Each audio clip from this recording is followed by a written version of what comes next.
And we're live. We should be good. Hey TV Lord. How's it going, man? Great to have you stop on by. Well, there's really not much else for me to say tonight. I'm just gonna continue moving forward with the Wonderful 101 and show off some more Vorken gameplay. Not entirely sure if I'll be able to finish the game tonight. Maybe I might split the last of these sessions into 2 parts. We'll see how that goes. During the last playthrough for Vorken, I stopped all the way at Operation 006, I believe. Hold on. Which was, yeah, the ice segment, right? Lost City of Cow. Which would put me at 007, which is actually a pretty short mission. So maybe I might be able to push through tonight. Who knows? We'll see. All right, let's go ahead and move forward.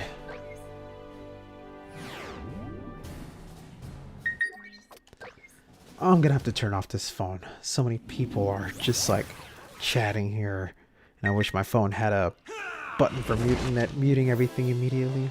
My old phone used to do that, but not my new phone. My new phone, I have to manually turn down all the volume. All right, let's see. I'm good. My right hand is hurting, so I did easy today. And man, I need to get back to Ninja Gaiden Sigma 1 and Stripe, but I should take it easy right now. Yeah. Whenever my hand starts to hurt, I take a break from playing anything for about a week before I feel comfortable enough to get back in. Granted, I don't normally have muscle pains in my hand. I don't know, I guess I just don't put too much stress against it. But yeah, whenever I do have those moments, I do my best to take large breaks from my games.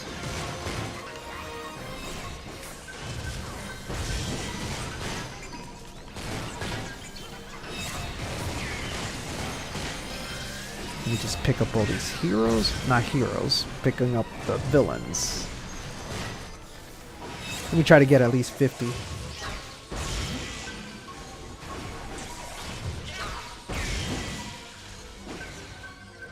I think it would be a good idea if I can have these guys summon just a little bit more robots. Yeah, there we go. That's it. More little minions for me to pick up.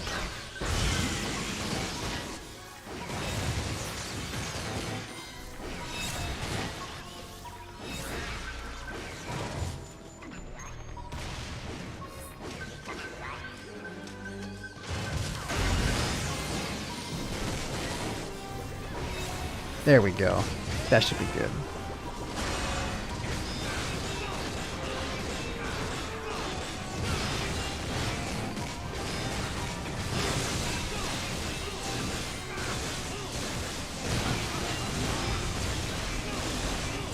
I think this segment might end up being a lot easier just because I don't need a lot of teammates to be able to summon the monsters.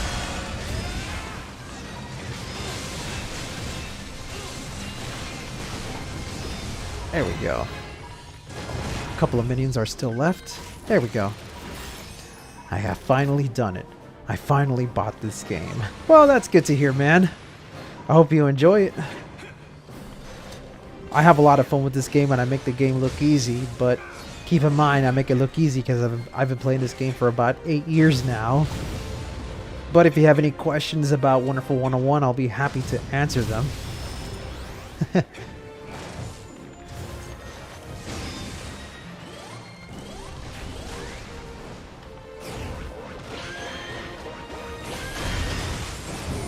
Nope.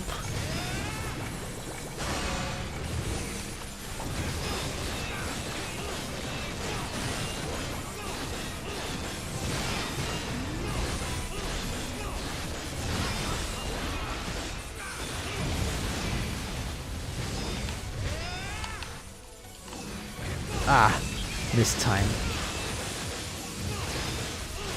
There we go.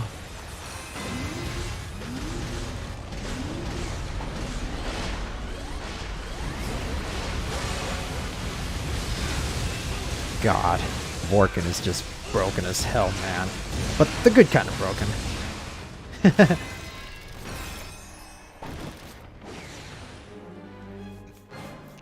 This game just looks like a hassle to understand, but I'm going to grind it out.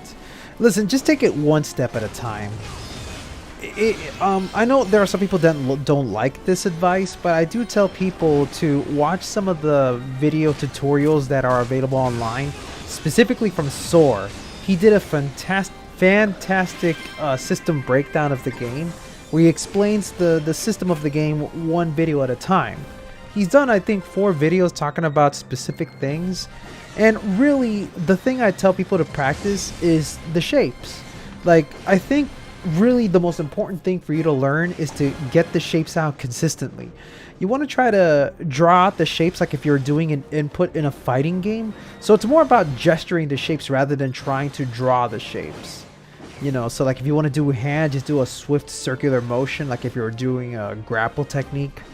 For gun, you could do like a Hadouken input, like a curved motion, just as long as it looks like a gun, you know, like that.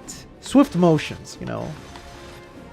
For claws, just like doing a Shoryuken input, that sort of thing, you know. Learn to do it like an input, so that way you can get the shapes out with your eyes closed. Once you can get the shapes down consistently, then it's a matter of learning to watch how the enemies behave and then react accordingly. Just like any other game made by Kamiya, this is definitely one of those twitch reflex type of games where you need to be on your toes.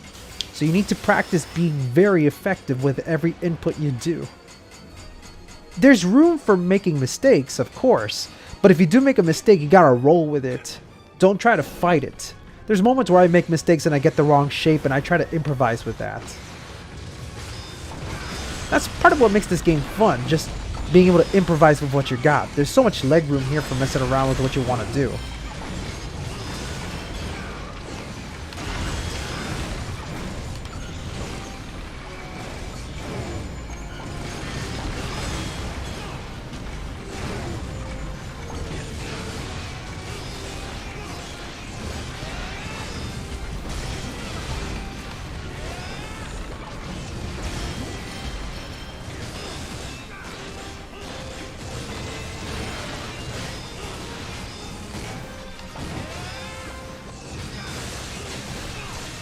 There we go.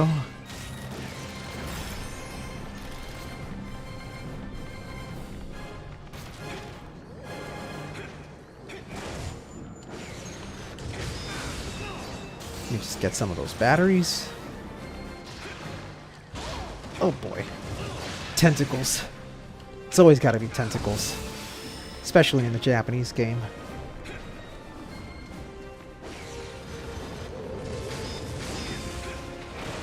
Oh yeah, no, this game is a lot of fun when aiming for a high score. I'd say this game is a lot more fun to do pure platinum runs in than in games like Bayonetta. I mean, that's just me though. I'm kind of biased with this game, but I do try to be fair on a lot of things. I'm not some blind fanboy. I know the problems that this game has, but I work with the problems and I just try to make it a lot of fun in my own behalf. There are so many good things about this game that I love. Like, I think the good stuff outweighs the bad stuff in my personal view.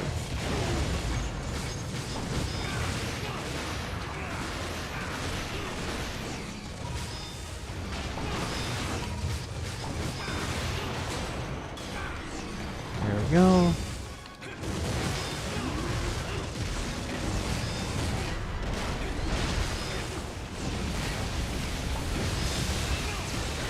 That turtle is just amazing. I just can't get enough of it.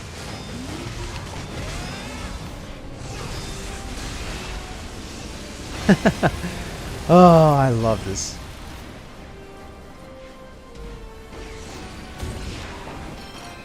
I didn't watch any vids, just like your old stream. Did a perfect job to know what to know, and it helped me, but mostly I just wanted to feel the game. Yeah, it's all about finding the feel of the game. In my personal view, just like with any other games by Kamiya, this is one of those games where things start to click at a very late game. Like, if you're not having fun with the game, and I hope you're actually enjoying the game from the very start, even with the frustrating features. All I'll say is that it does take a while for the game to start clicking.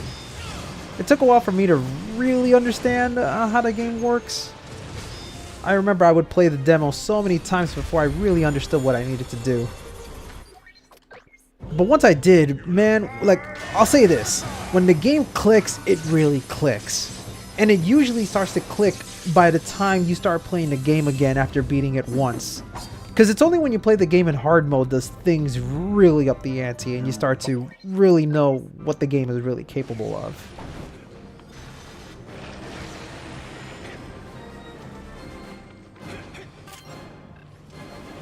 Oh, wait a sec. Now that I have Chugi, I believe I have to backtrack. Are most character action games like that? Yeah, pretty much.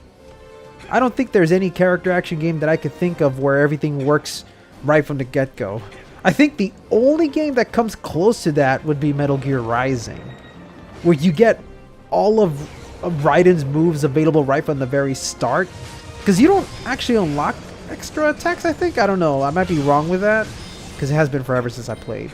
But I know at the very least, the fundamentals are available right from the get-go. The game is really easy to pick up and understand. The fun part comes when you start fighting the enemies. Especially the boss fights. I think Metal Gear Rising's boss fights are probably some of the better boss fights that PlatinumGames has done.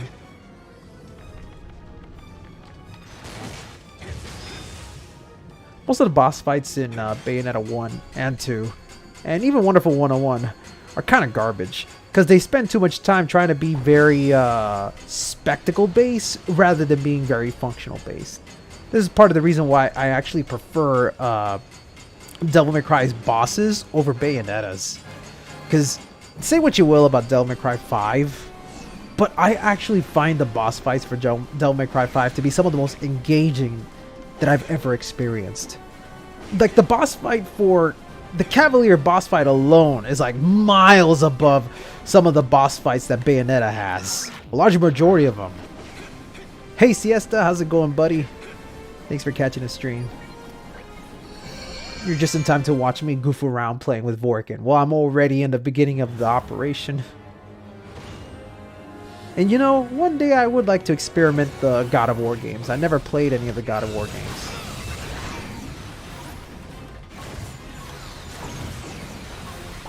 Oh boy. There we go.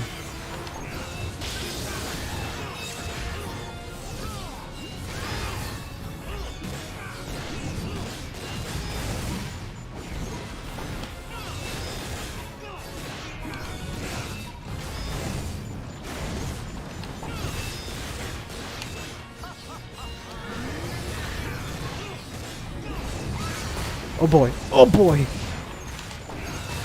It's so annoying to deal with these two. I could deal with one, but not two.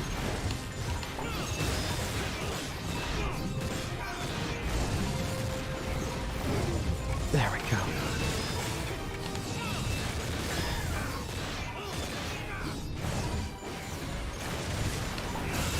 There we go. So do I, man. So do I.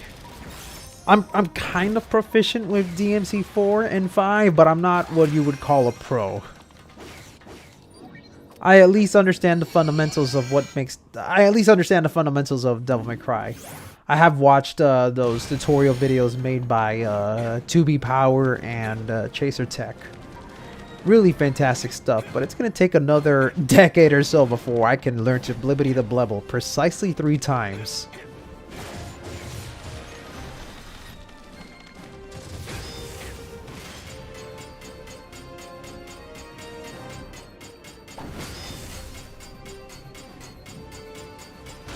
Ah, well, it doesn't matter.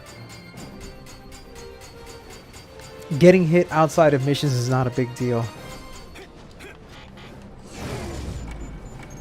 Oh, damn. I was trying to turn into a ball, but I messed it up. Oh, well.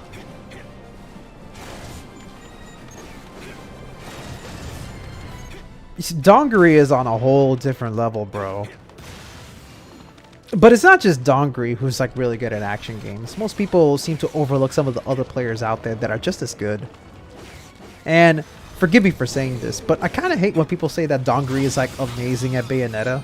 I watch his Bayonetta videos and they're kind of basic. I could think of a handful of people that are way better than Dongri.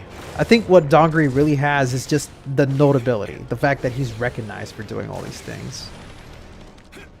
That's why I kind of get a little peeved when people like Raccoon talk about Bayonetta and then mentions high-level players like Dongri, and it's like, come on, there's more people out there that are good at Bayonetta, just not Dongri.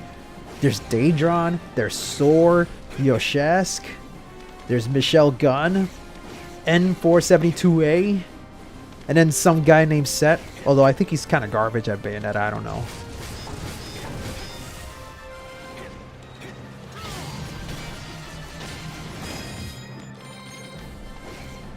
Delusionary Killer, yes.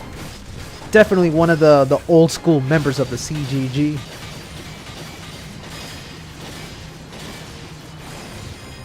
Ah!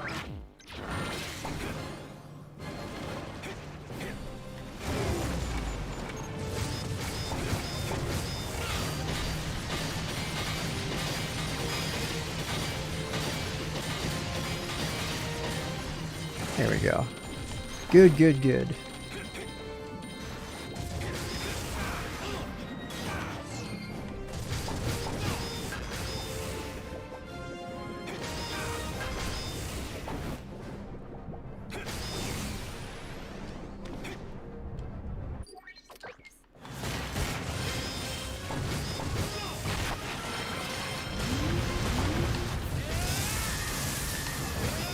Come on, knock him out. There we go.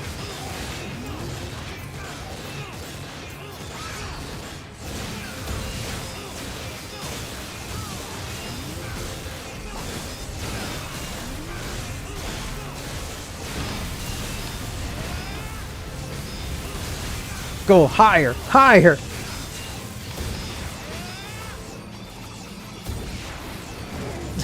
He went so high he had to respawn back down there. That's kind of dumb. But that's what makes this game fun, I guess. There's just some things you're not allowed to do because it's breaking the boundaries of this game. Woo boy! You don't get to do that to me.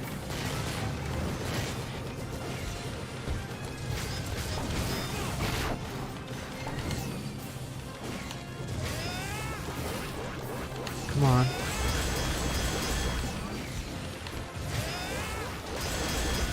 Knock him out. There we go.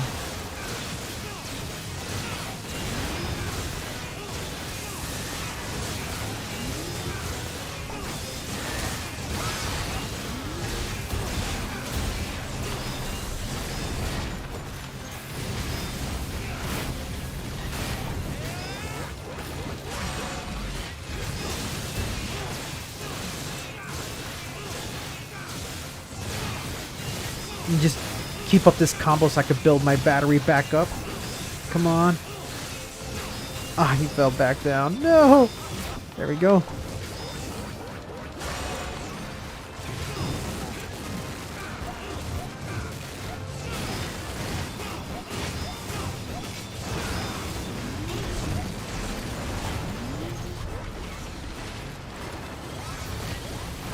Okay, that one's dead. Okay, but where's the other one? Oh, there he is. No! He escaped. Come on, get over here. Show your face. Okay. Let's end it with a tombstone. There we go. Oh, boy! More enemies! Yes!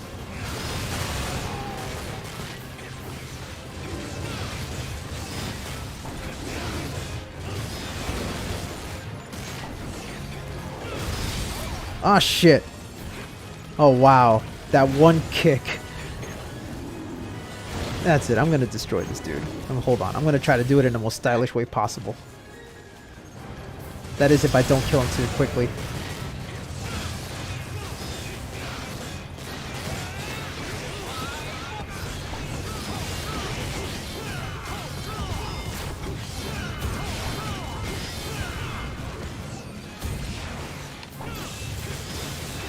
There we go. Hold on. Let me read the messages here. Okay, what classifies as high-level play for Bayonetta, in your opinion? That's a really good question, and honestly, I don't know what would be the best explanation for that, because there are many different ways in which you could classify Bayonetta. You know, like in terms of high-level play, like well-timed, precise inputs. You know, like doing some well-timed parries, well-timed dodging. And then in terms of stylish play, I guess the most high-level play you could get is a person being very clever with the environment and making the combos work with the environment. But ultimately, it really does depend on your own personal view, because I've seen different players play Bayonetta in extravagantly different ways. Like, Urser is really good at being super creative when it comes to creating combos against enemies that you normally can't properly combo against, like John and Grace and Glory. And you have players like me that experiment more in unique ways in which you can keep an enemy juggled in the air with all sorts of bells and whistles, you know. Let's see. About DMC, I think I'm decent. I know combos, but no combo enders. At least I can combo. Yeah, that's really the fun part, isn't it? You know, you can combo in DMC with just regular stuff. You don't necessarily need to do any big finishes and whatnot. Let's see. Like, you can kill Virgil with 3 Neo Arm Supers and he never gets to move, or how Hat Meteor one-shots everything. Depends on the game. Like, no damage S rank DMC is really boring. Yeah. And that is one of the problems that I have with DMC 5, where the score system was made where you could just skip through a lot of fights and you can still keep your S rank, because the idea is to just keep your average up rather than building up your score all throughout the game. This makes it where some of the easier strategies end up being the better strategy, which is always the thing I never liked about some of these action games. That's actually one of the big problems that I have with Bayonetta 2, where sometimes Bayonetta 2 has no high risk, high reward gameplay whatsoever. There's none of that in Bayonetta 2. And sometimes the easiest option is usually the better option, because the game benefits more from that kind of play style. So yeah, with DMC 5, it's sort of the same thing, where you're better off using some of the easier strategies because they work better compared to just doing it the hard way. But at the very least, DMC 5 outweighs Bayonetta 2, because even if you do decide to go the hard way, you could still get a decent rank. With Bayonetta 2, it just feels so grounded that it makes you question why you would go for the harder strategy if you don't get anything good out of it. I'm probably overthinking it, but yeah, that's kind of the issues that I have with Bayonetta 2.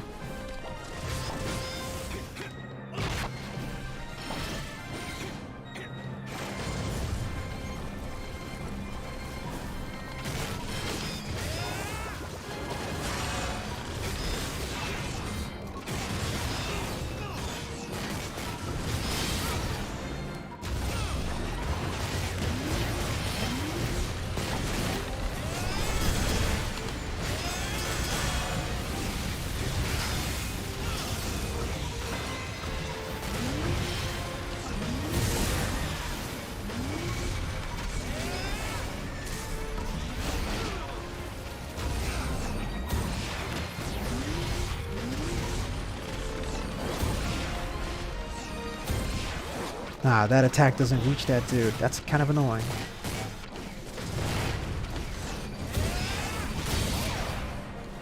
It's also annoying that I can't see the attack from up above.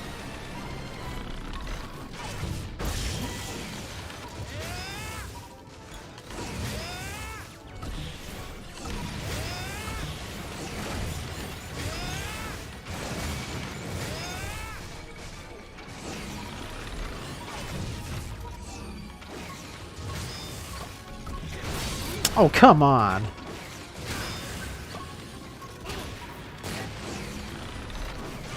Here we go. Dead.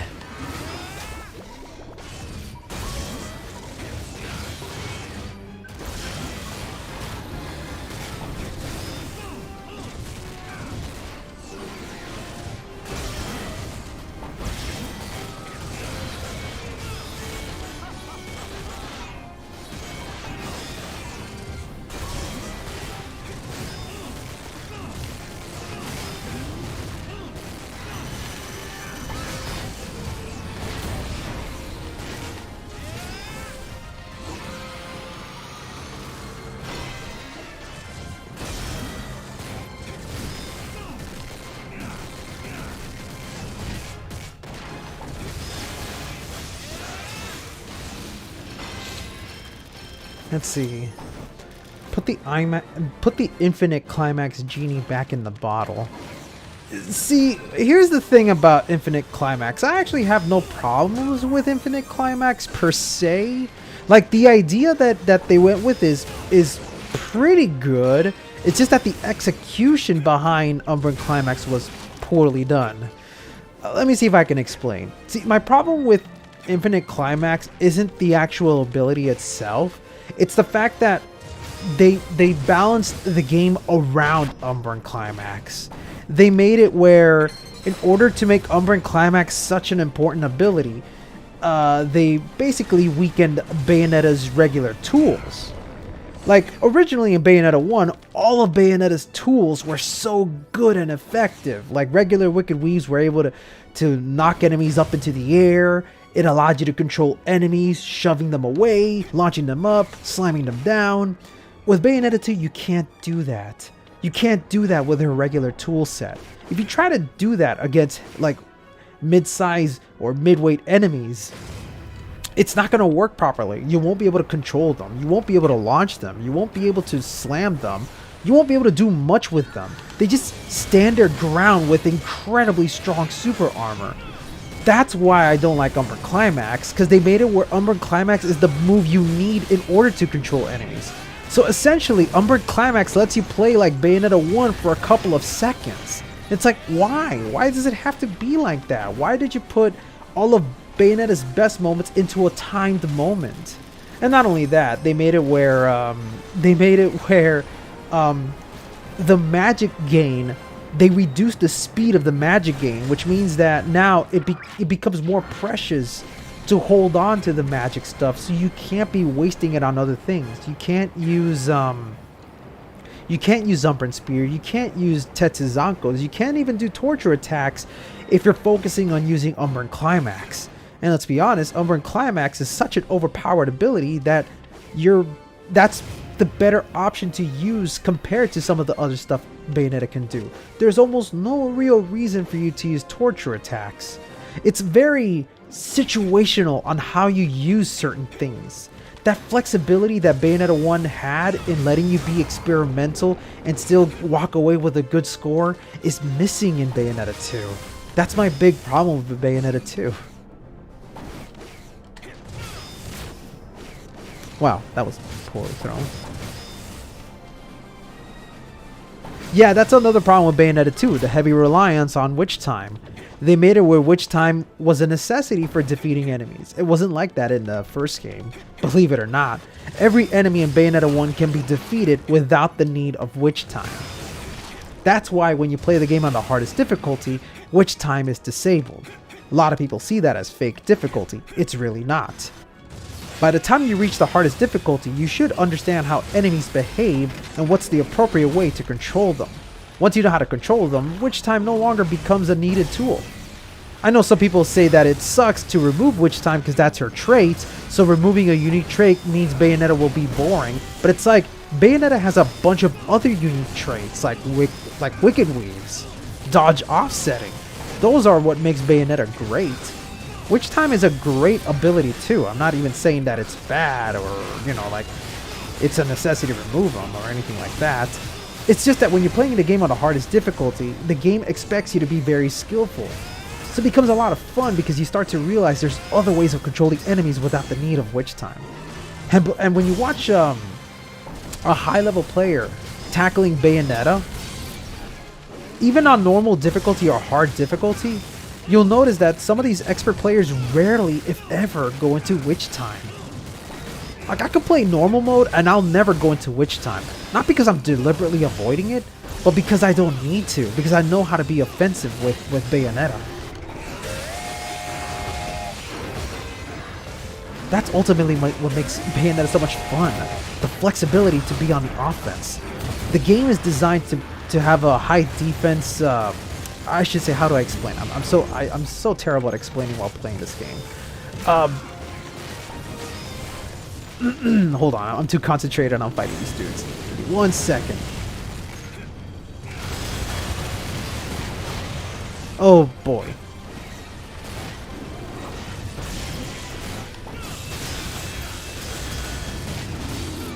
Oh man. Kind of sucks when I get stuck in the middle of these two.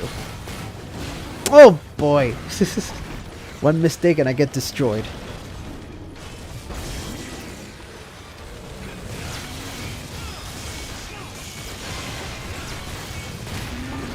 There we go. Get out of here. So, where was I? I lost my train of thought. I actually lost my train of thought.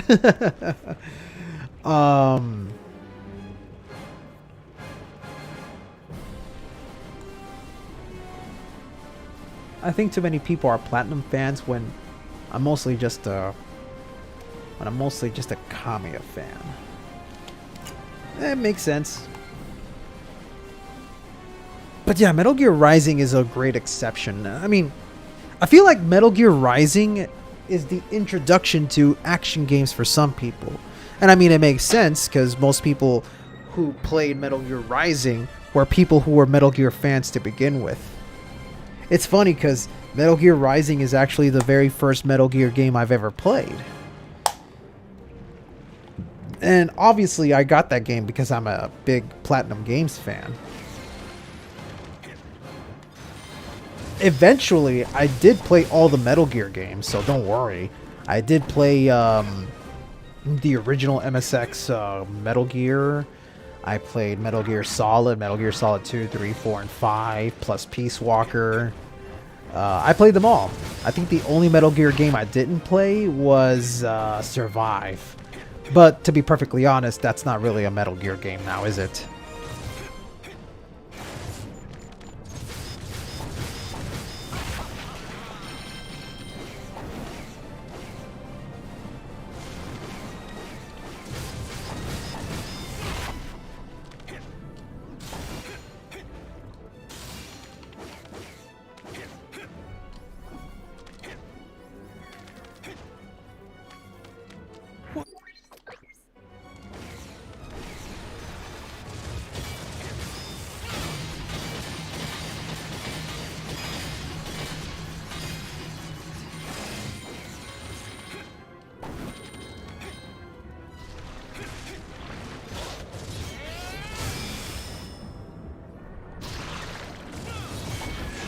I heard it was decent. I know there are some people that still actively play it to this day. It's just not a large community. And I'm not going to badmouth Survive, but I will say that it probably came out at the worst time.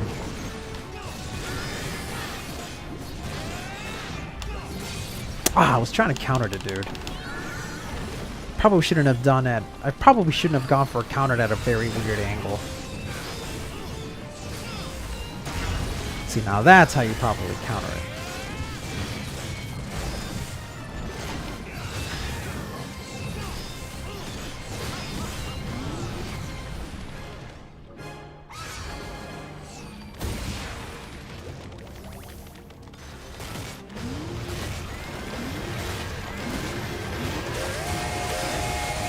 I'm gonna try to break this game using a bunch of my monsters. Go, my minions, go! Destroy this crab! Attack its weak point. You know which weak point it is? Every part is his weak point when I got so much monsters.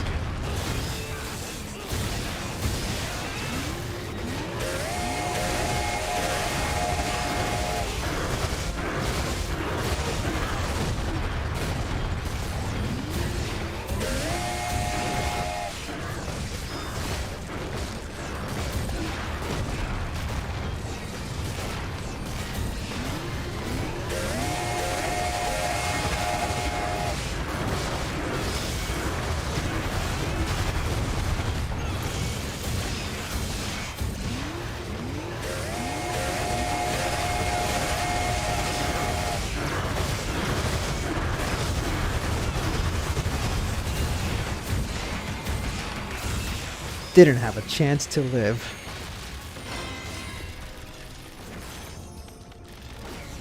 Although I took damage at one point. Well, that sucks. Man, I gotta get back to playing Ninja Gaiden. After I did my really awful Ninja Gaiden Let's Play, I actually decided to take some time to play Ninja Gaiden in my own spare time. And after having a talk with Rang, or Roita Must Die, a dude who is really obsessed with Ninja Gaiden, I started to understand more about the importance behind the mindset of playing Ninja Gaiden. And I actually did get better at playing that game. So one day, I would like to revisit Ninja Gaiden Black and show you that I've actually gotten better at the game and now I understand how to play it. I want to play Ninja Gaiden Black again, and I want to tackle the other two Ninja Gaiden games when I get the chance. Since I have an Xbox One, I can play the first 3 Ninja Gaiden games, the original, the OG 3D Ninja Gaiden games. The mindset as in, what should you, like, what is the mentality that a person should have when you jump into these games? Because the problem that I had when I was playing Ninja Gaiden is that I was under the mindset of trying to play it like Bayonetta and Devil May Cry, where it's about playing it stylishly. That's not what you're supposed to do in Ninja Gaiden. And that was one of the big problems, like, that brewed up for me, you know, because I was trying to play it in a particular way, but I shouldn't have been playing it like that. It's more about being effective. You know, it's not about doing crazy combos. It's not about doing all these stylish things. It's possible to be stylish in the Ninja Gaiden, but you need to be super skillful before you get to that level. I was expecting like the instant gratification of doing combos. And there are some moments where it is instant gratification, like doing the Izuna drop and whatnot. But that'll only get you so far. The more methodical approach. Yes, that's a better way of explaining it. Yeah, that's what I mean. I'm sorry. I have a very weird way of speaking word in English thingy.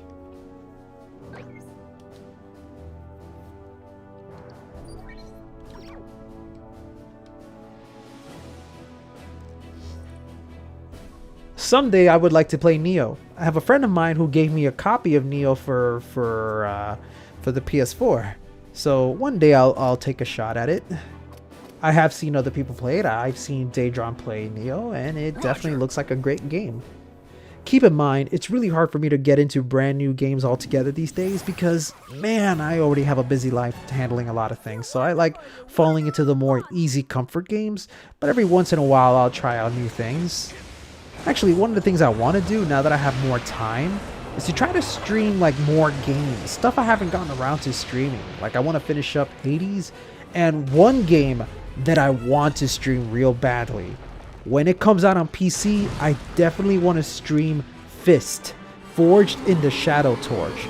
I don't know if you guys have seen it, but it came out today. It's a Metroidvania game where you play a rabbit who's got really cool mechanical abilities, like a giant fist. He's got rockets, he's got a whip, and it just looks cool. And I would love to play that game. I would definitely stream it when I get the game. Is Vorken a selectable character? Yes, in the normal game. However, this is Vorken, the DLC version. In the DLC version, you're able to summon monsters in place of the multi-unite, which is something that Vorken normally does when you fight him as a boss character. So you essentially have his boss abilities, which makes him super broken. But it's the fun kind of broken. The kind like, you know, Virgil in the Devil May Cry games, where he's busted, but he's still fun to mess around with.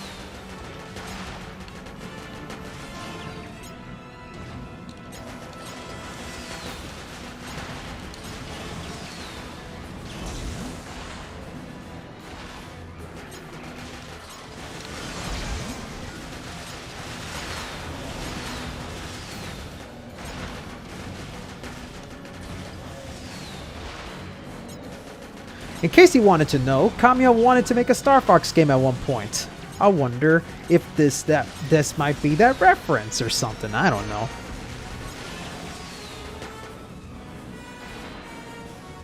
It's a shame that Kamiya never got to direct Star Fox when Platinum Games were given reins to make to help out with Shigeru Miyamoto to make Star Fox Zero. But damn, I kind of hate that Shigeru Miyamoto had more control over the game than Platinum Games did. Could you imagine if Platinum Games had actual control on making a Star Fox game of their own? Sure would have been amazing. Instead, we ended up with a retread of 64. Yet again. Why?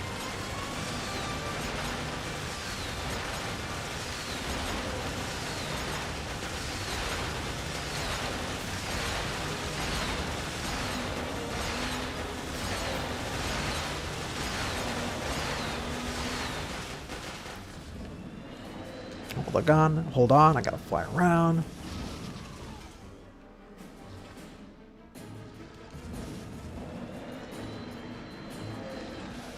There we go. There's actually a very strange glitch here where if you shoot the enemy at a certain angle, he gets stuck in that spot and doesn't attack. So it's a nice little exploit for if you want to speedrun this bit. The only thing that sucks though is that when you pass him, you have to make a hard turnaround, and well, P-Star has like really wide curves when turning around.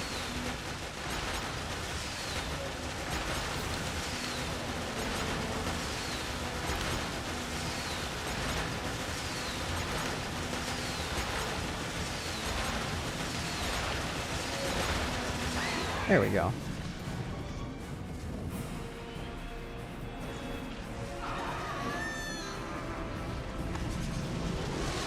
Man, when I had an N64, I did grow up on Star Fox 64.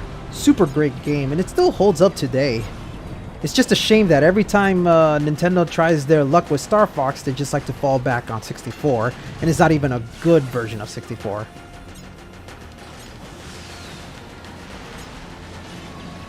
I will say, I liked when they were, you know, experimenting outside the box, like with Star Fox Assault. Not a big fan of Star Fox Adventures, though, but I know some people love that game to death. Although I think it's because Crystal made her debut in that game, I don't know.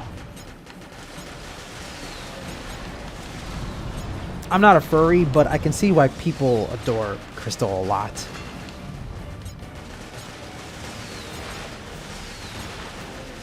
If nothing else, she has a really sexy British voice. I wonder if I could summon monsters here. Hold on. Oh my god, this is so stupid. I don't think it works though, because it's not going to reach him.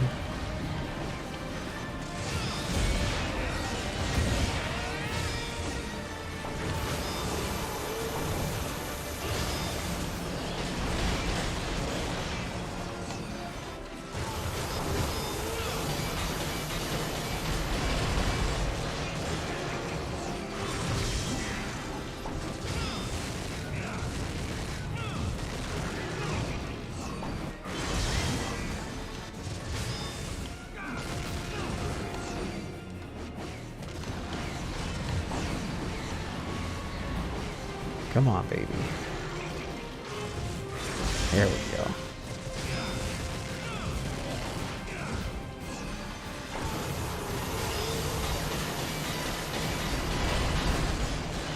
There we go.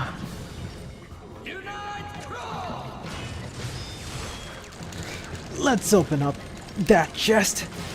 Get to the chewy center of a Tootsie Pop. I like it ice cold, baby. Oh man, GoldenEye was the shit. That was the game me and my buddies would play all night, every night. God, I missed the middle school days. During my... Oh shit, I messed up the QTE there, what the fuck? I missed my middle school days when playing GoldenEye, and I missed the high school days when I was really into the Dreamcast. Because during my high school days, it was when we would play Marvel vs. Capcom 2 a lot. MVC 2 was the shit, man. I'd give anything to go back to those days. Although, you know, modern times are still great too, because we have Wonderful 101, which is a fantastic modern game in this day and age. Of course, it's not really the kind of game that the general public would like, but who cares about them? Okay, I'm gonna try to combo this dude.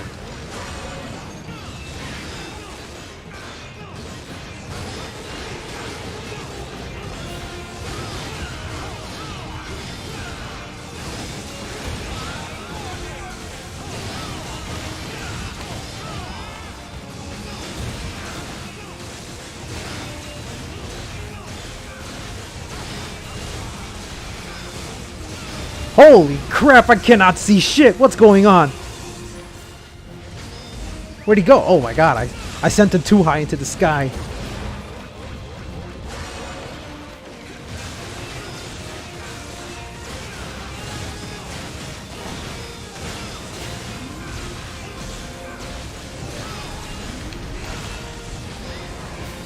Oh god. I think it's the fact that the fire burst effect here is too bright. Where is he? Oh, there he is. Haha, I'm bigger than you, you little flea.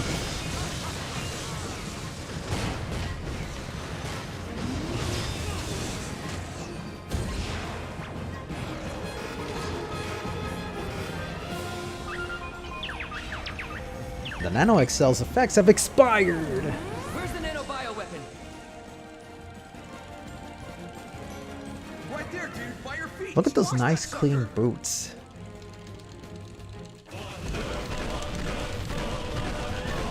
Squishy, squishy, squishy. You know this video game is awesome when you can squish people. Like when you can squish a bug on top of a keyboard. What other video game lets you do that? Hmm? Margarita plasma.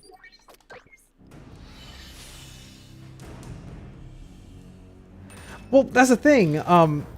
You can still multi-unite Naginata because you still have Chugi on your team. It makes sense because when you play against Boss Vorken, he does still summon Chugi as a multi-unite.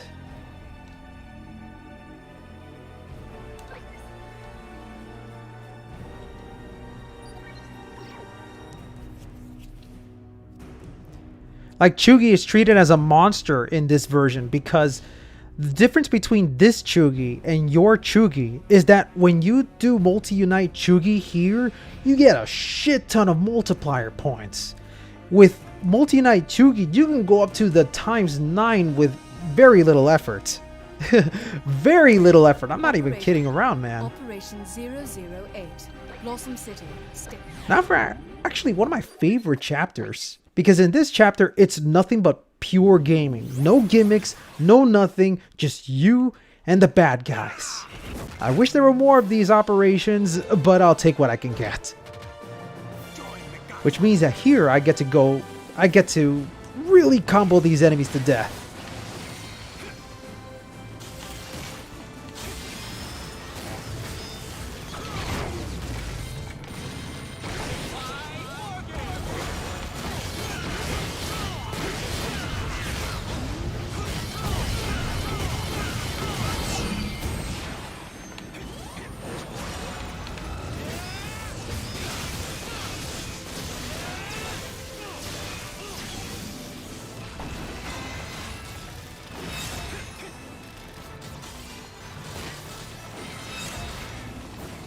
I love that Kamiya has problems with this mission.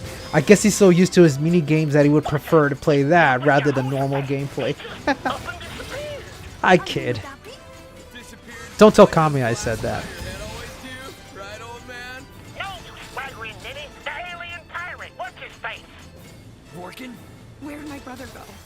He was in such bad shape we didn't bother posting guards. What was the point? Now there's not See, I'm already at ×3 with just that one Naginata attack. The Virgin Victory, do you? In his condition, he couldn't hope to. He probably means he went to pay a visit to the laboratory. You know, the one in the back of the ship. Private. Perfect for the, how you say, number 2? That is why you go there, no? Budget coming back. Pull it together, people. We have a mission to finish. Team, let's move. Vorken, where are you?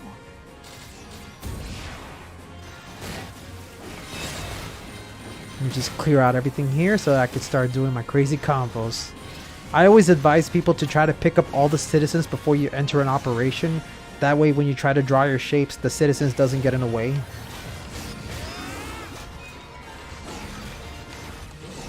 Oh boy, oh boy. Not what I meant to do. There you go.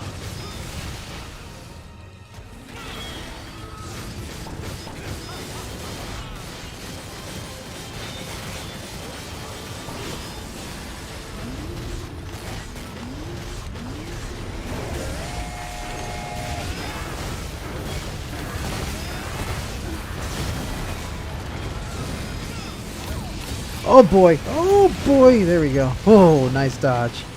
But I still gotta get to, I gotta get up, there we go.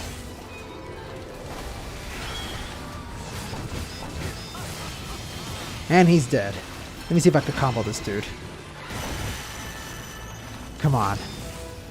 Attack me, I dare you. There we go.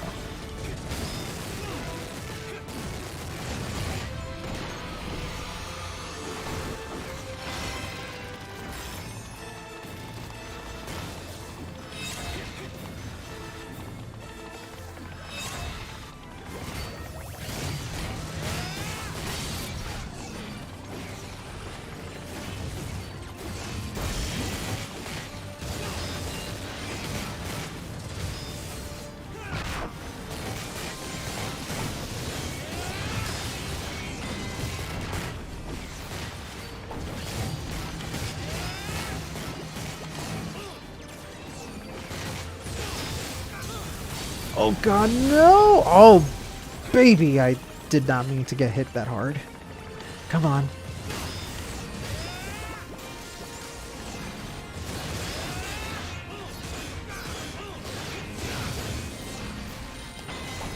Okay. So clearly the Tamikis are the enemies that I usually have a tough time comboing against. But the following enemies here, I definitely will be able to style on them. Let's make it count.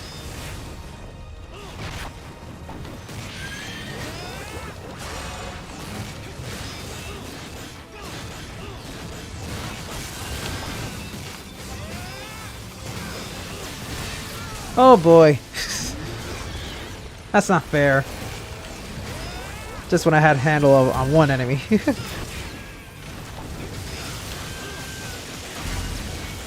Ooh, now that's a counter.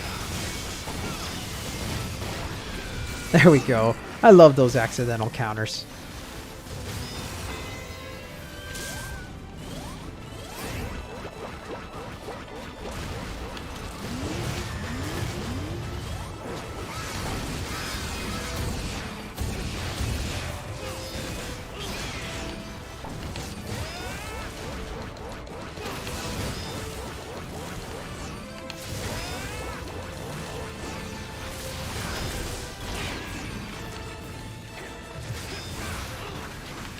Ah!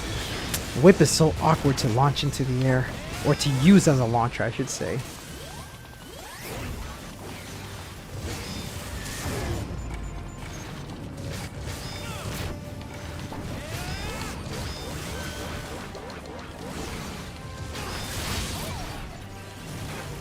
Wow, okay, I'm actually doing a worse job than before. This has never happened before. I'm so sorry for being terrible at this game. Alright. Now if we backtrack, there is a hidden mission over here.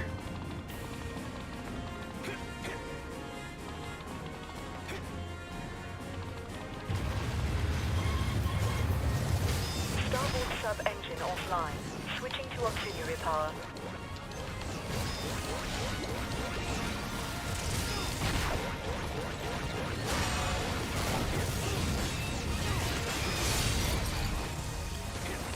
Oh, wow, okay, I missed my Yukemi. What the fuck?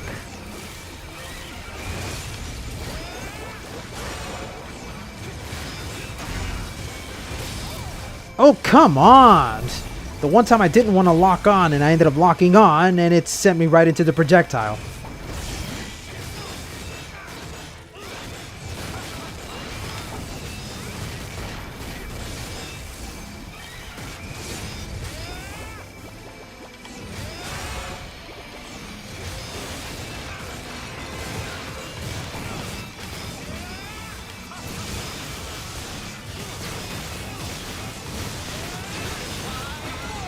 There we go.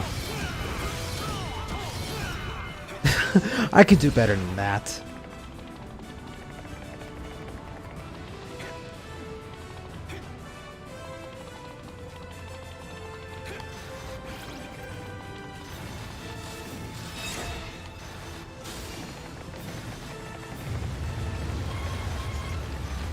Core sub-engine offline. Switching to auxiliary power. Electronic countermeasures and magnetic shielding down.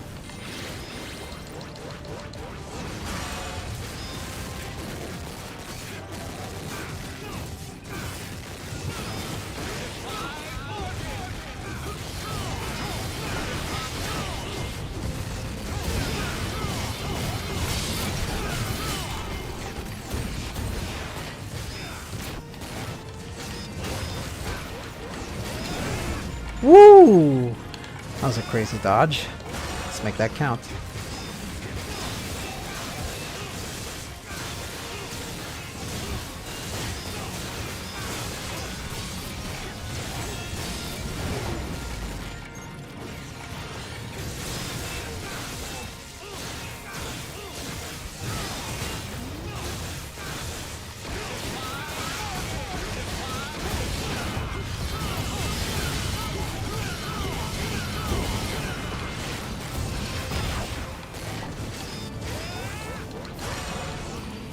Man, I kept getting hit when I shouldn't. I was high in the sky. Somehow they were able to still hit me. I keep getting golds. That sucks.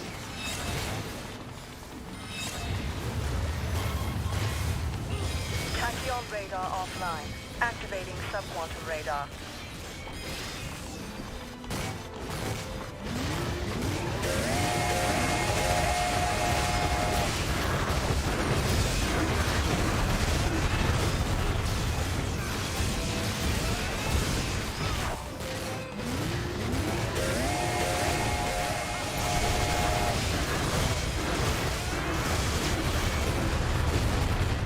Oh yeah, no, this entire segment is incredible. I love all the chaos happening in the background. Oh my god, are you serious? That is the first time I've ever seen that happen, where he was knocked unconscious but still managed to attack me with that stupid head slam.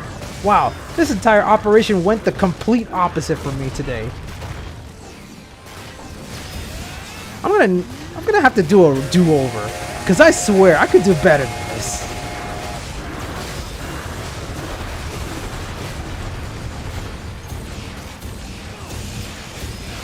Unless I walk away with a plat, which, in order for me to get a plat, I would need to get at least a pure platinum in the next 2 missions. Maybe I might walk away with it if I don't make any mistakes from here on out.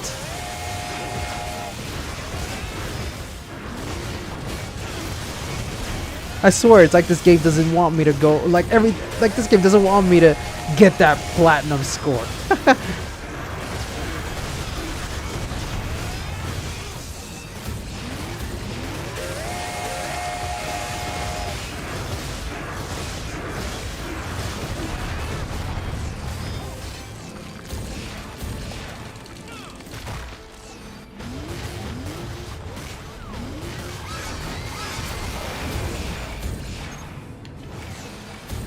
I hope that that's at least a regular platinum, unless I took that much damage.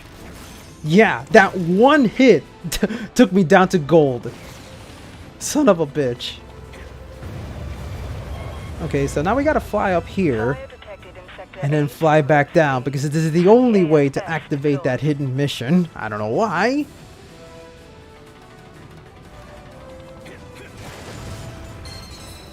It does have a weak point, doesn't it?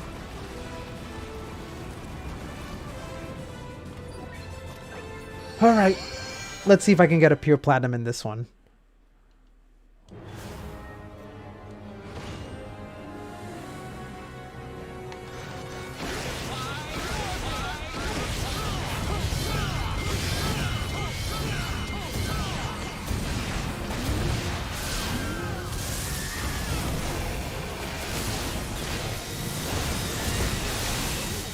Oh my god, okay, hold on. Let's try that again.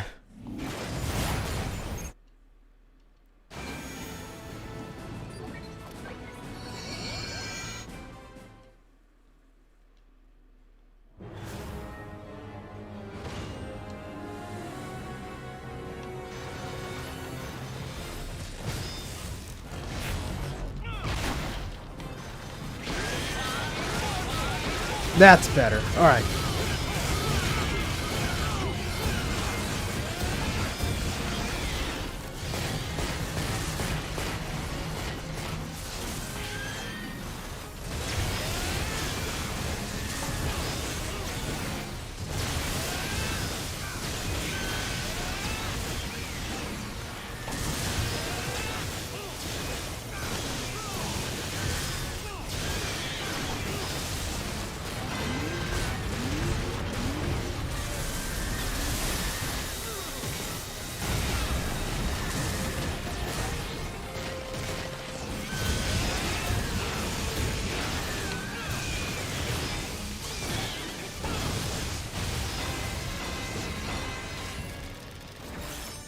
That one hit, man. That one hit.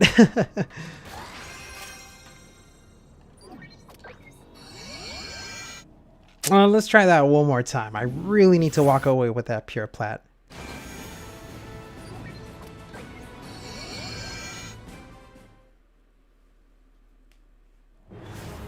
If you just quit, all you're doing is quitting out of the CUHRAYZEE.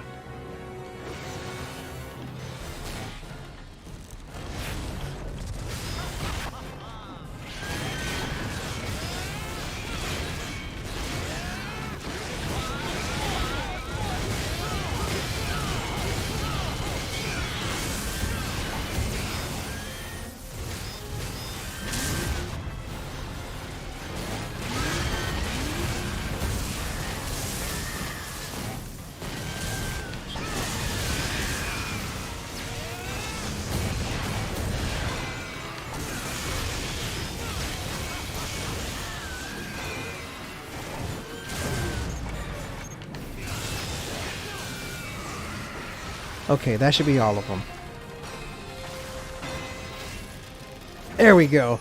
Much, much better. Alright, so if I get a pure platinum in the next mission, I should be able to walk away with a regular plat.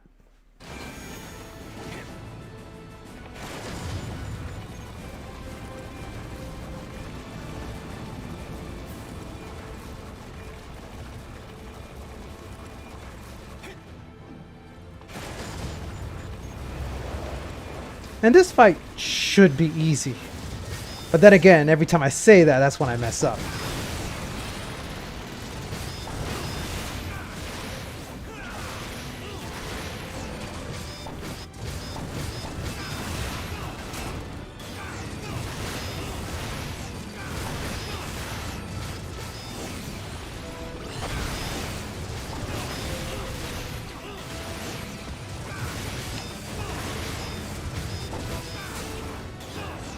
Alright, here we go.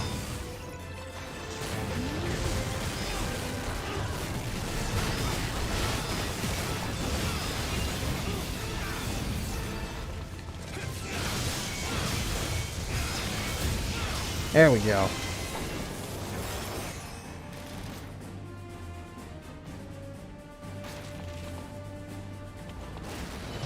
Yep, that's how it is. You can override it.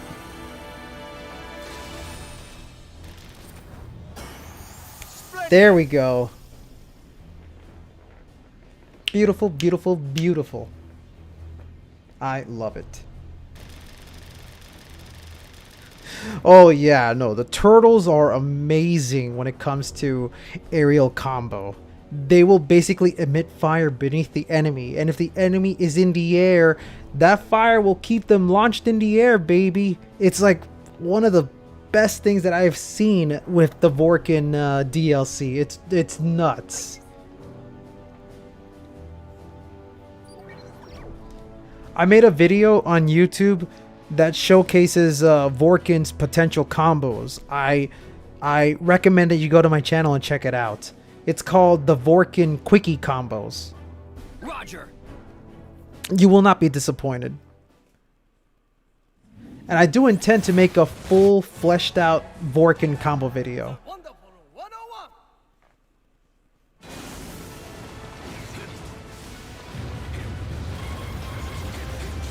Solar sail output down 20%.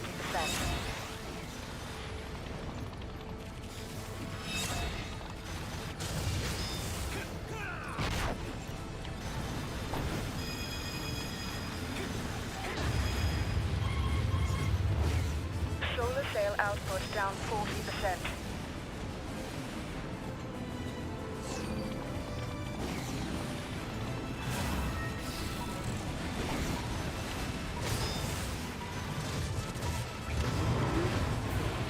Alright, let's see if I can do this.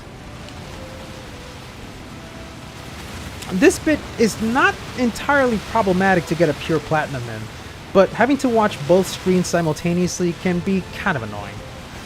This was way worse in the Wii U version, where you were forced to use gyroscope controls for this bit. And I got nothing against gyroscope, because that's actually how I play certain games like Splatoon. But in Wonderful 101, when you're already managing 2 screens at the same time, gyroscope may not be the best idea, especially when you're moving the screen so you can barely see where you're going.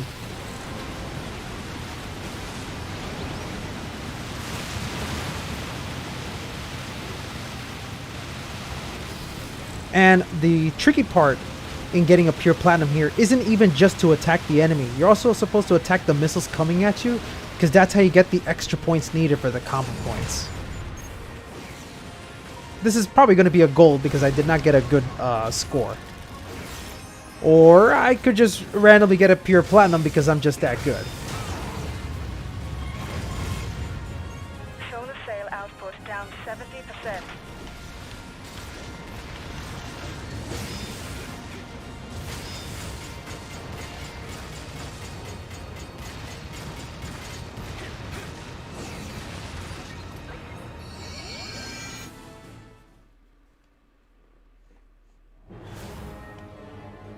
Now for my favorite enemy to fight against. The one where you could do way more crazier combos just because of the flexibility of the way this enemy handles in the air. But first I gotta pick up all the citizens.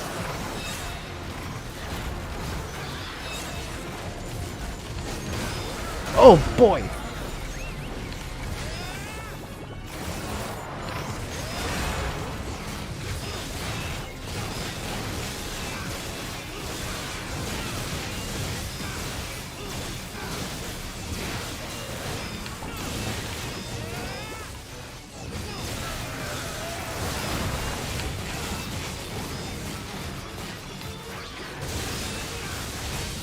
Ah, damn it.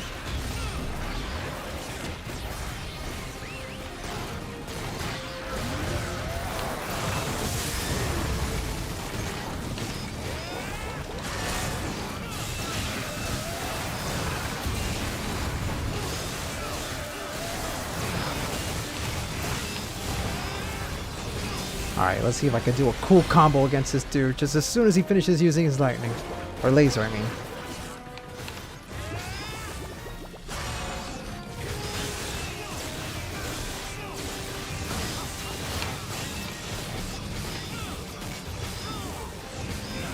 Ah, no. Let's try that again.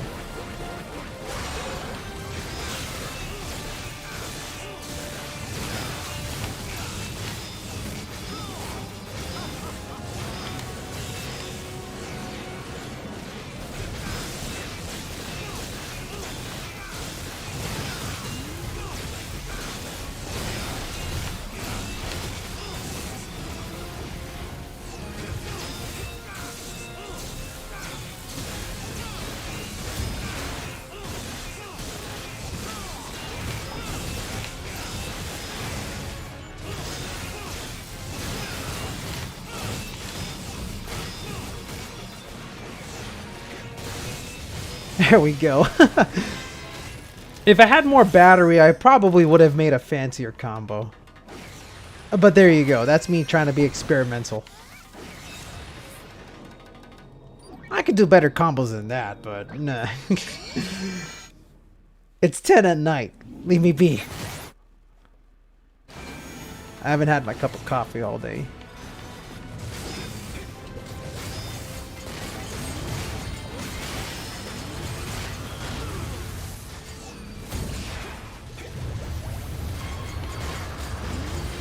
Bulkhead in sector D51 damaged.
Open that up.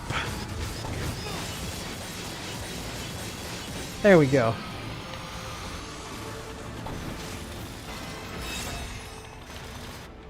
Yeah, a lot of people forget you can pick up stuff with the whip. I forget about that too. But then when I'm fighting against a turtle, I'm like, oh yeah, that's right, I can do that. It's fun. You can throw them up into the air and probably get a decent combo before they land on the ground. Too bad you can't really air combo turtles. What a shame. Sector C56 damaged.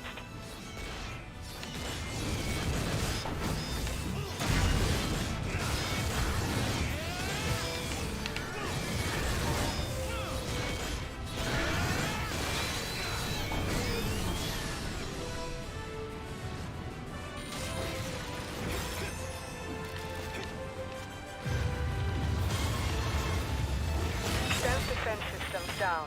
Switching to active systems.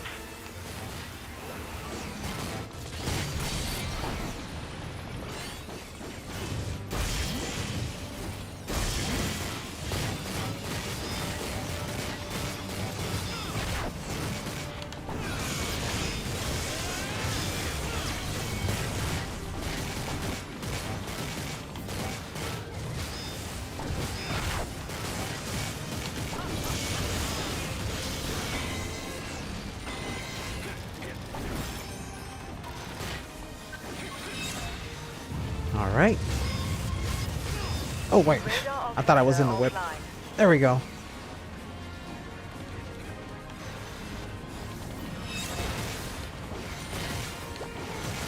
Once again, I'm just doing this to clear out everything out of the way so that none of these people bother me when I'm trying to draw my shapes.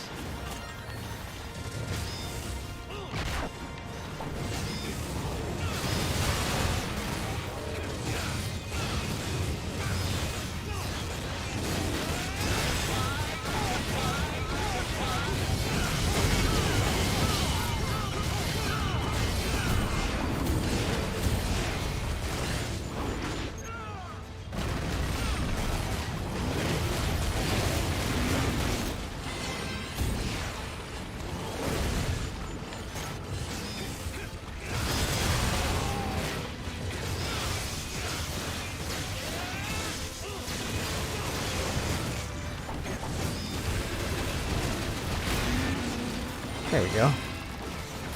Oh wow, how did I get a pure platinum? I legit thought I took too much damage. I guess all my Yukemis were successful. Terrain following radar offline. No, he does not have a unique Yukemi. Unique Yukemi. Try saying that 3 times fast.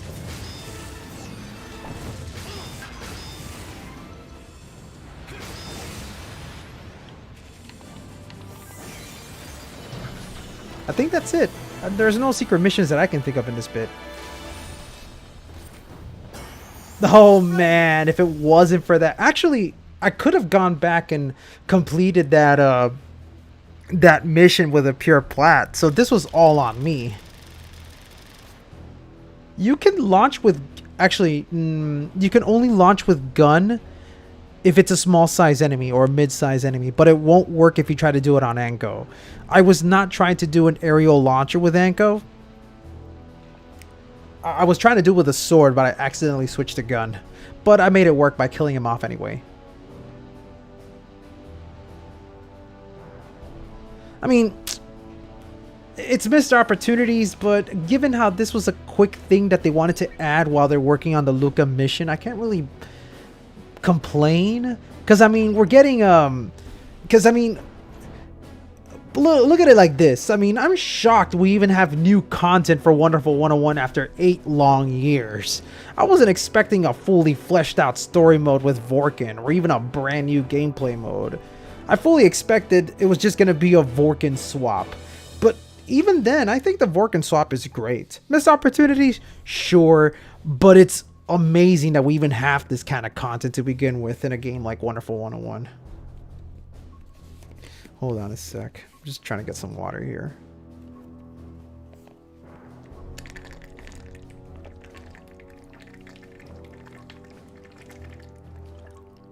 Ugh.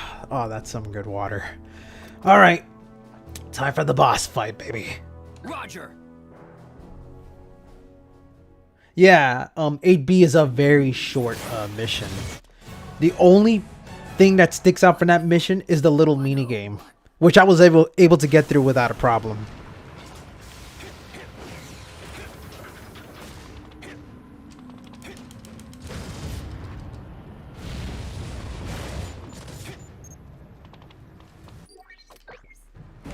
One other benefit about this game is that now you can skip the you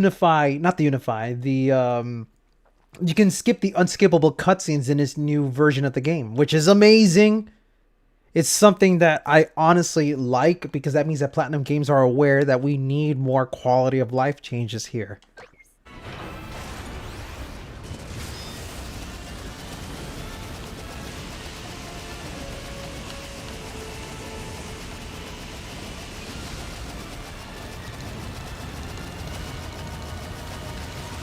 You can get through this segment quickly if you could just destroy those jet turbines as fast as you can.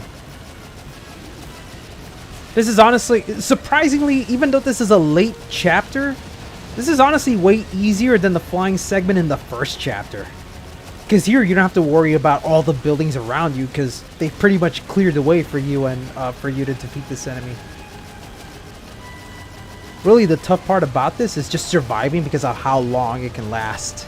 Because this is essentially just an enemy rush mission.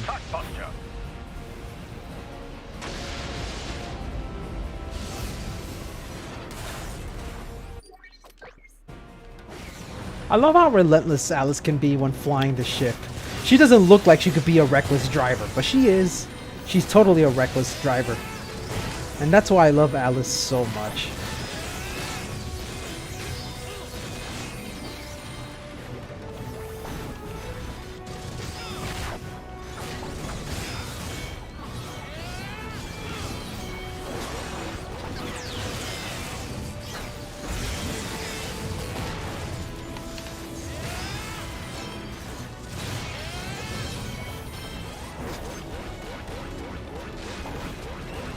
Come on, baby. Knock yourself out. There we go.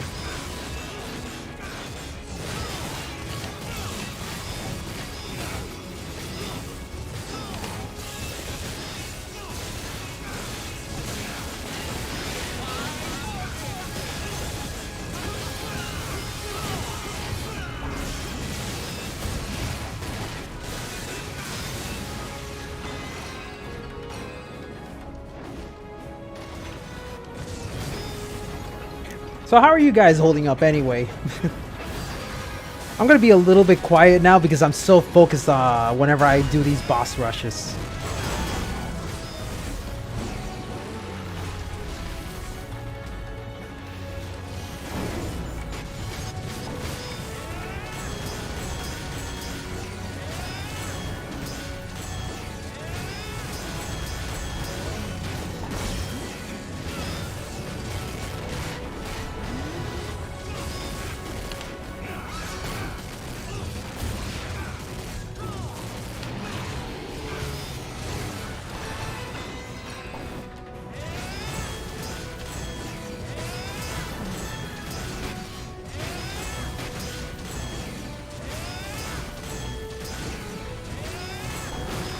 There we go. Shell's broken. Let's destroy him. By fire with turtles.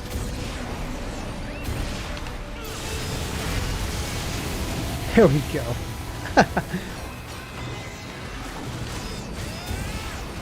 Woo! You ain't gonna touch me with that.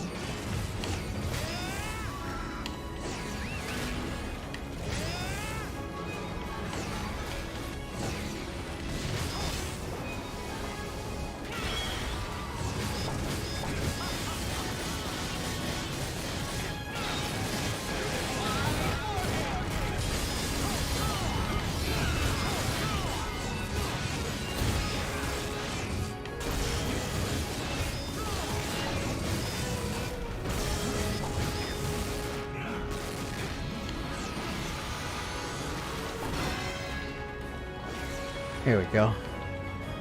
Oh, wait. There we go. Pick that gear up.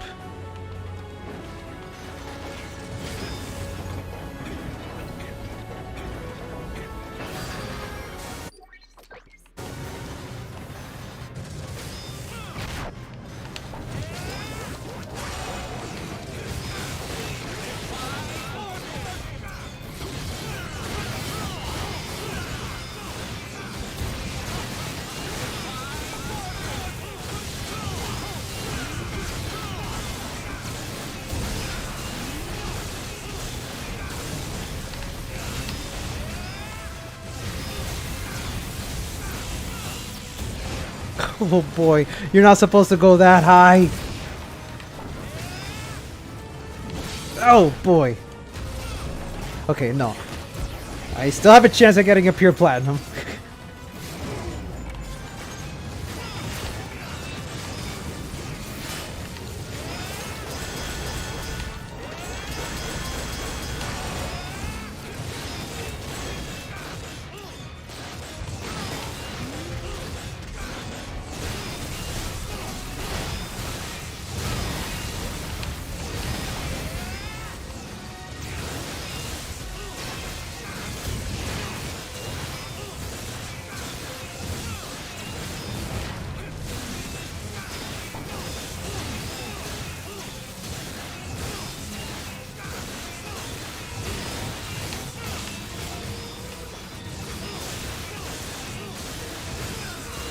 There we go.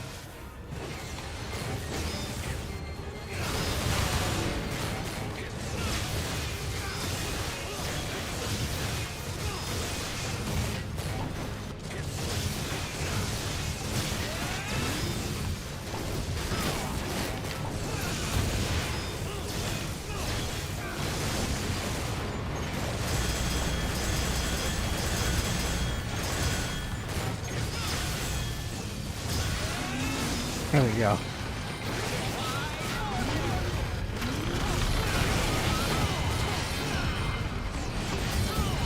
We need to figure out how to destroy these things real fast.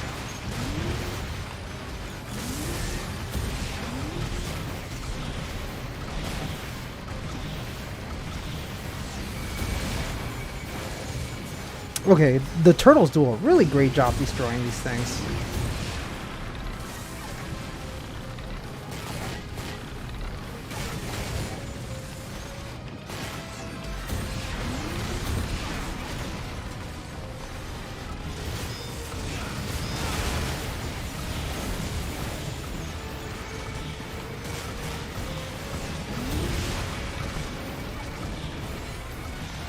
One thing I like about the turtles is that I could just set it and forget it, because they always aim for the nearest enemies. Which is great, because I don't need to worry too much about that.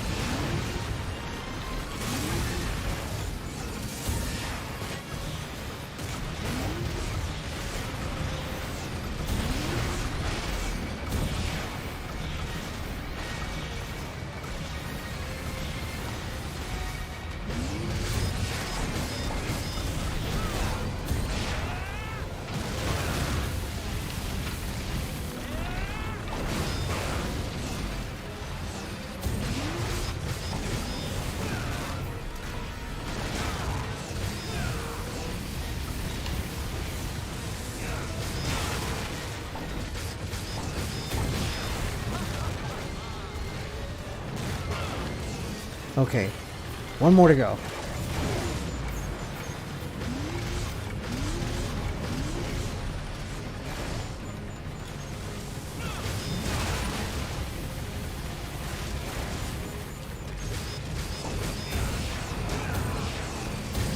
There we go.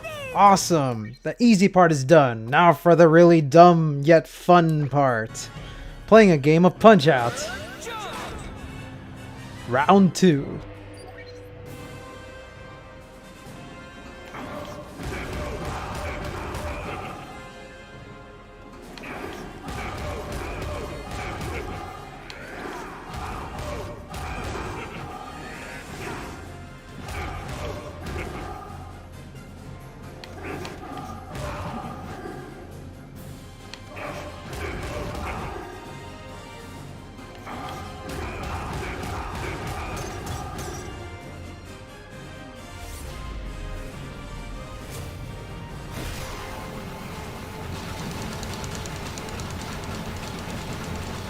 Come on, baby.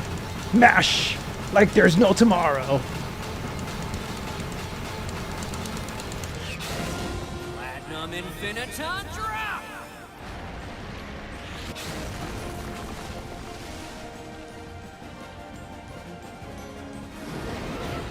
So, it has come to this, you crying baby cockroaches.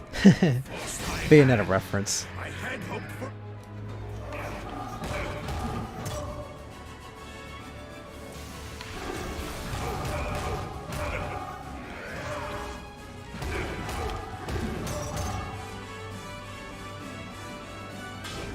Oh boy, I always mess up in this part. Let's see if I can get it right.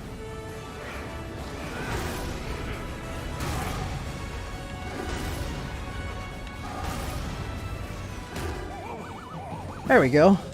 Not bad. Now let me see if I could charge up just enough to get that laser attack. Okay, good.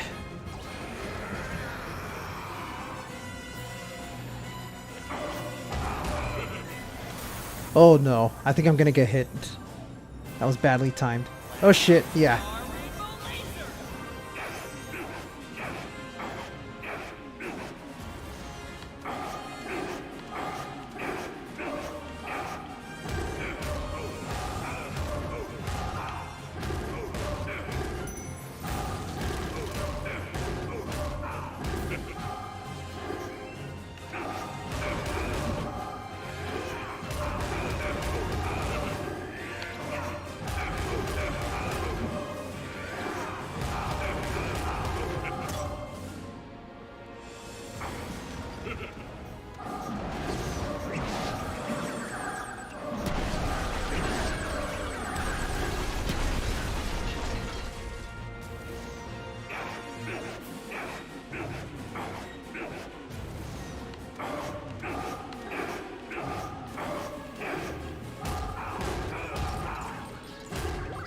There we go. I'm actually doing a pretty good job here. The only part I messed up was the laser part, but that was totally on me because I prematurely shot that laser. Story of my life.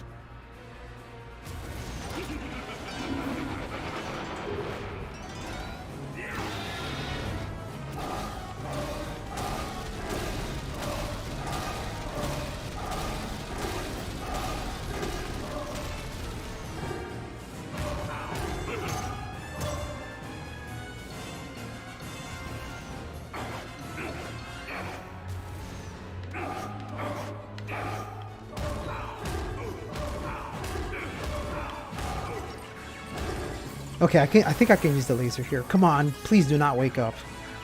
It would suck if he actually woke up. There we go. Beautiful. That was actually a pretty good play. Platinum Rising Screw Straight! Oh no, wait, I don't mash here.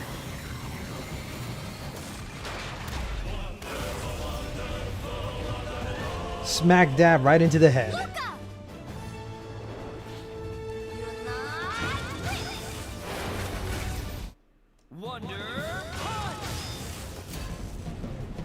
Boom! He's out of here.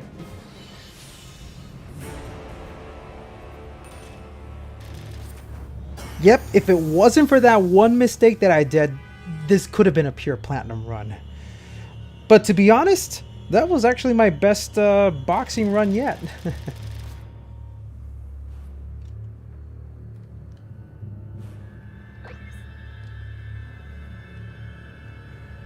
I can so do better than that.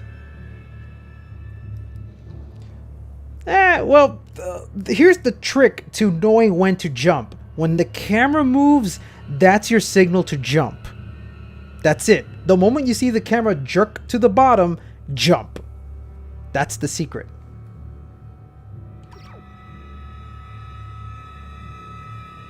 Because when the camera moves, it's trying to move the camera view to the guy's feet to let you know that he's about to swing below you.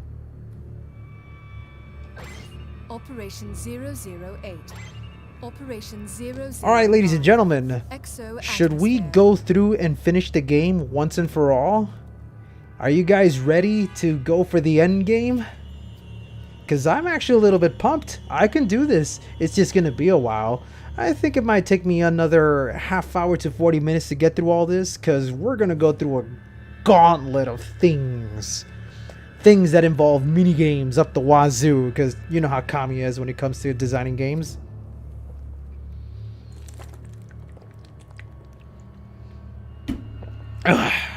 Are you ready? Because I am. Let's do it. Once and for all, Operation 009.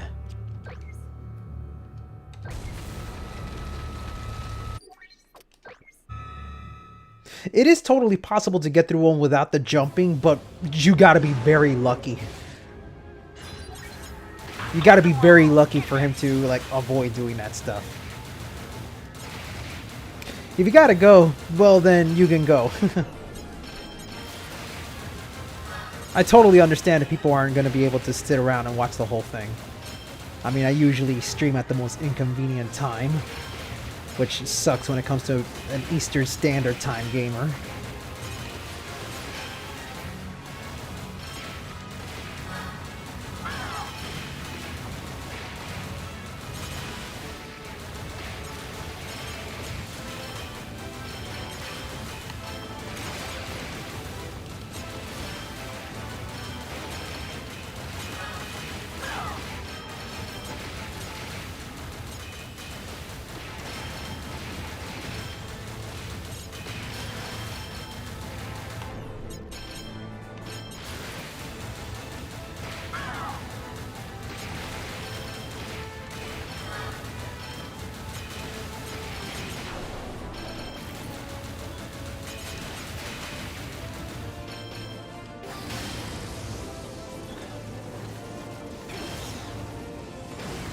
Did they?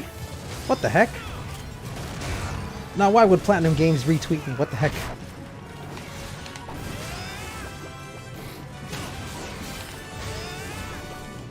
Let's see if I can do this flawlessly. It's so hard to get through this. Because, you know, the camera's moving around, enemies moving around, everything is just like fighting against you. I do have these enemies I can use.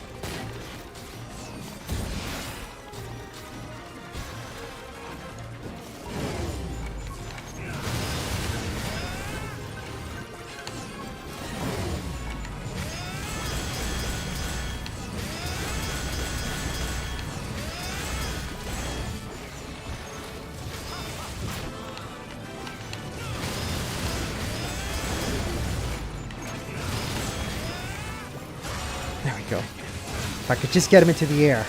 There we go.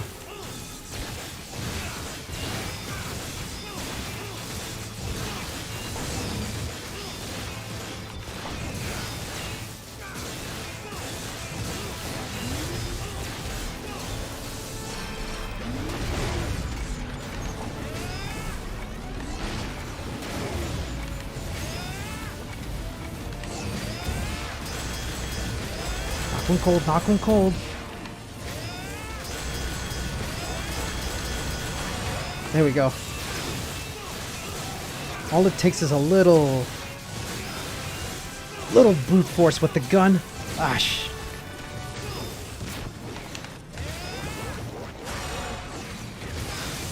Oh, really? So that's what they retweeted? Holy shit. I don't know if any people are going to come in to watch this stream, but hey, you know, I welcome anyone who's passionate about Wonderful 101. Or people who are just curious about this game.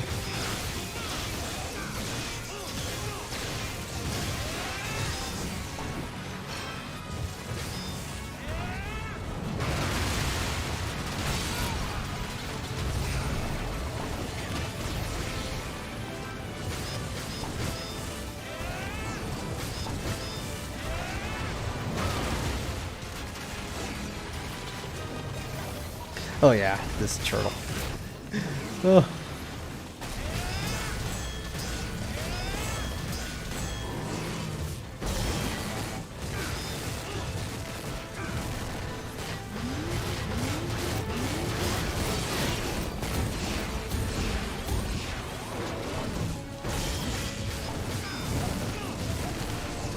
That's pretty cool though, the fact that they decided to retweet that. I'm grateful. I know Platinum Games follows me, but they don't usually retweet my stuff. Wonder jump. I'd be happier if Kamiya actually retweeted it and he just popped into this chat and said, "Hello there, you're blocked." It's truly an honor to get blocked through a stream. That's when you know you've made the big time.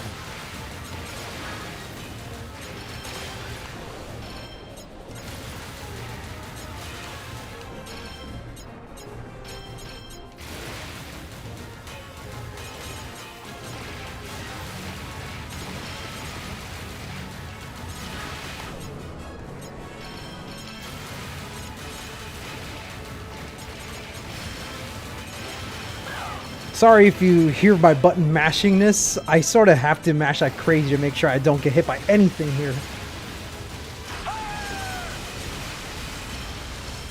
I'm not aiming for a pure plat, but I at least want to just survive.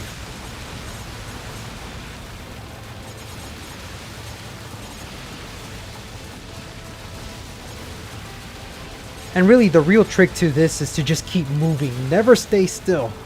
Never stay in the same spot for more than not even 2 seconds. I'm willing to say half a second. Never stay in the same spot for more than half a second. Keep moving in circular motions and you'll probably survive.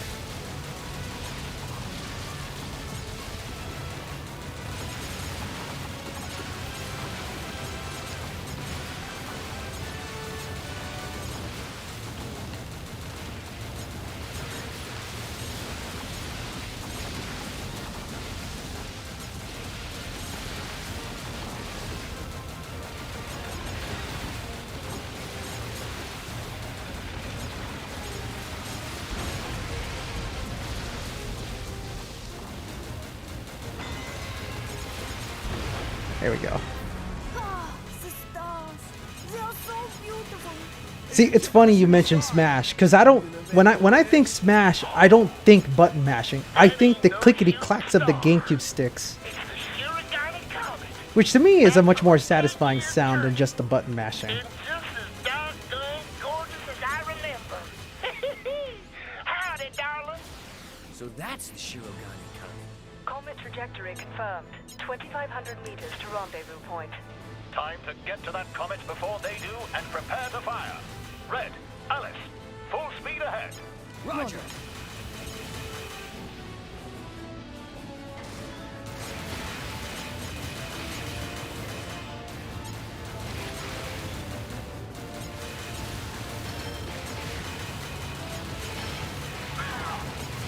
This is the part I dread the most, when these big ships start to come in.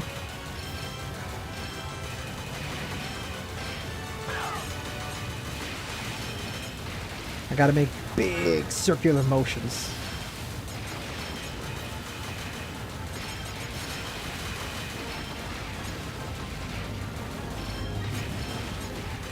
Ah, I got hit. Oh well, this won't be a pure platinum run. At the very least, I could probably go for a gold.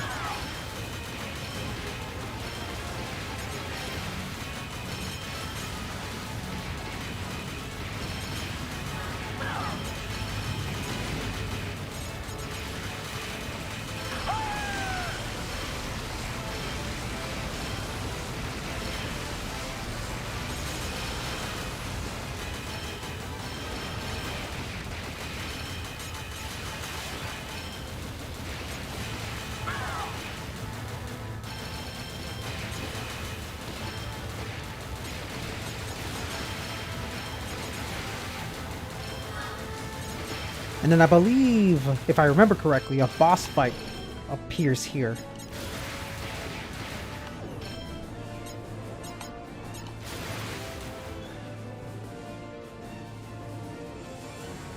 Yeah, the tiki head thing. Yeah, there it is. Probably should have kept my laser for this dude. Oh well.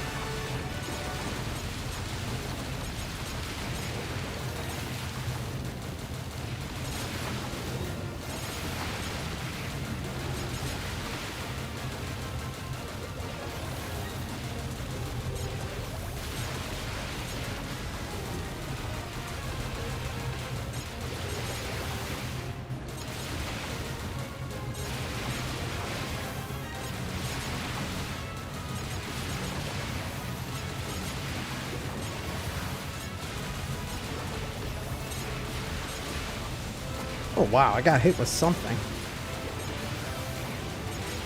So yeah, this is just gonna be a gold run.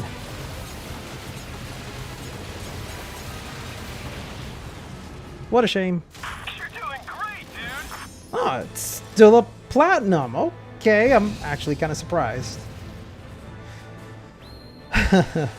But now comes the part I dread the most. This is the one I had so much troubles getting a pure plat the last time I played this. It's a pain in the ass. But really, the trick is to just pay attention to the bullets. They're so tiny. It's gonna be about as easy as skinning a lot of puff. 2,000 meters from manual trigger. Jeez, try to not get killed before. See, I'm already taking like a lot of damage from the tiny bullets. Don't get us blowed up the minute we pull the trigger. No time for idle talk. Hurry! Yeah, I'm probably gonna die here, so this will not be a platinum run.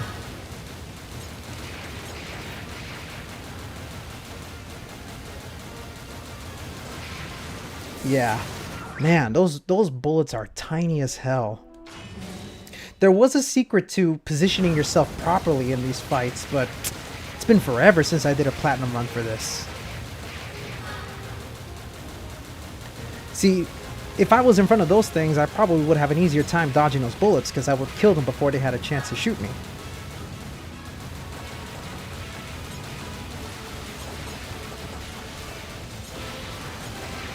And I position myself in front of the turtles, make sure to destroy them before they have a chance to shoot me. Yeah, same thing with this right here. So yeah, the idea is to try to get in front of the enemies, to not give them any chance to shoot you. And then at one point, these enemies are going to be showing up on the backside, so you also have to move your way to the top so that you don't get hit by them.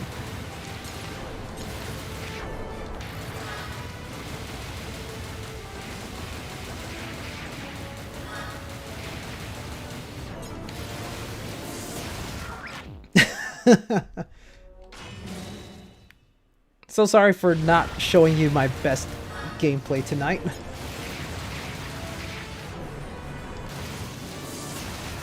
Yeah, this game is so relentless. Well, the minigame alone, you know. I'm kind of proud that I was able to get a pure platinum video for this one. It took me, I think, an entire week to really nail down this entire minigame segment. And then, yeah, you want to preserve your laser for this dragon. Because you got to kill it before it does that twirl attack. Because as far as I can tell, there's no way to really dodge that attack.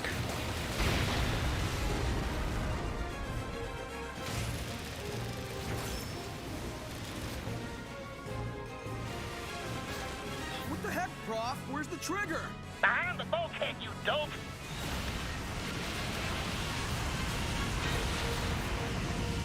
At the very least, you reach this part of the game. The easiest pure plat you can get in this entire game.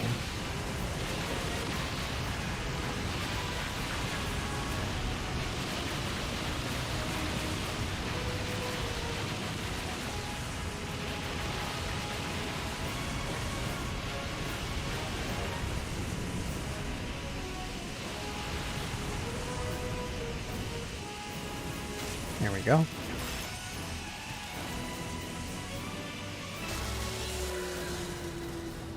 Yeah, no kidding.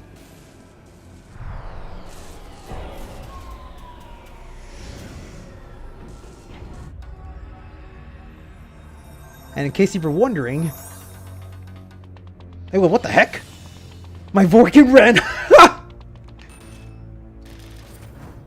Did you see that? I wasn't holding down any controller, my Vorken just decided to run off. He's like, nope, fuck this game. I'm not gonna save the world, I'm the bad guy.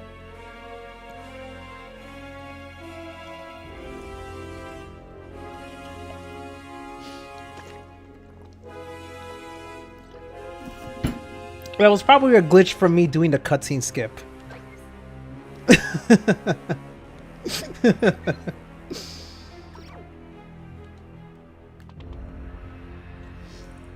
He was probably disappointed in me getting a bronze. Roger.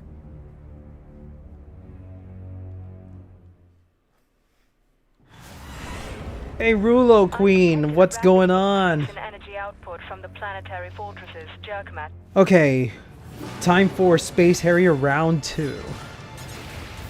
I'm gonna try my best to get a pure plat, or at the very least a plat score.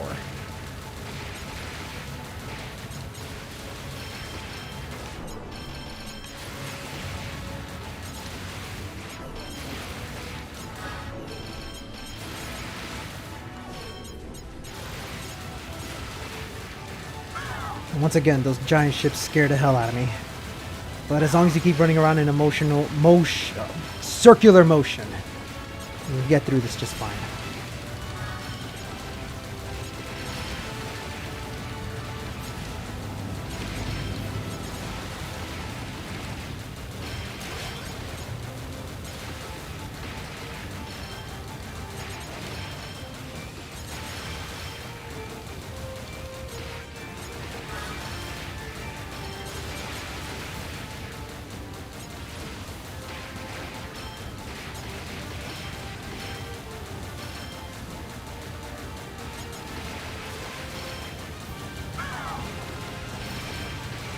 The one thing that I've never quite understood is why the heroes still yell "ow" when they don't get hit by anything.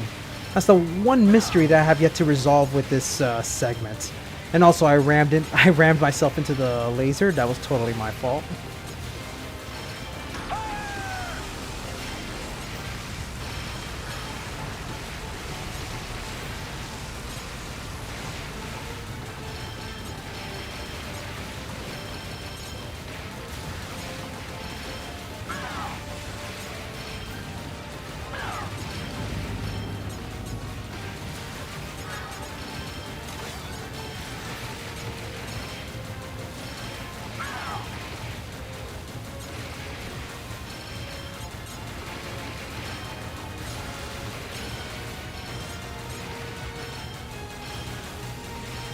Yeah, it's all emotional damage.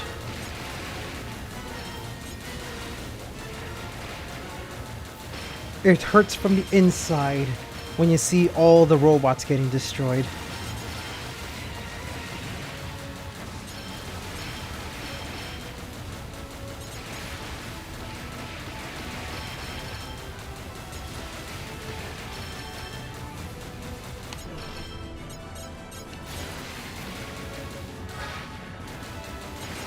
I'm gonna hold on to this laser for the last bit.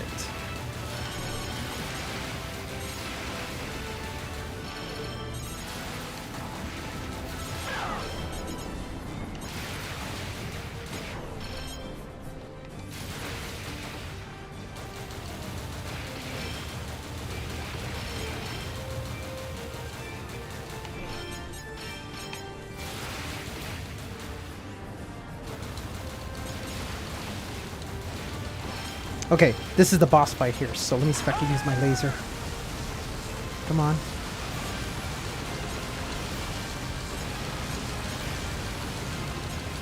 Very good. Alright. Come on. Come on, baby.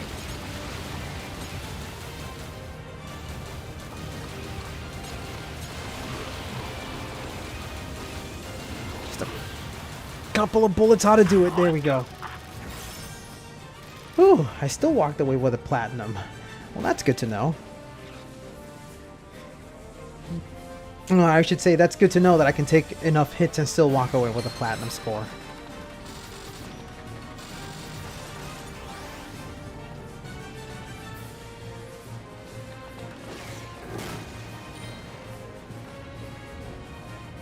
Dude, hold up. I have an idea. It's so adorable. These tiny little heroes On! I knew that would work. taking over the robots, with the robots turning into the proper color. What will they think of next?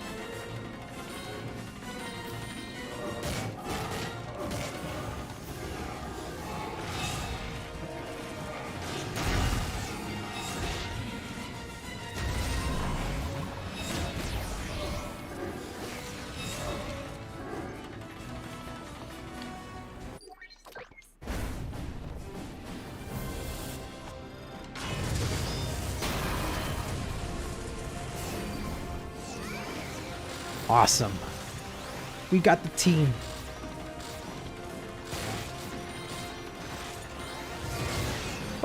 I can still summon the monsters.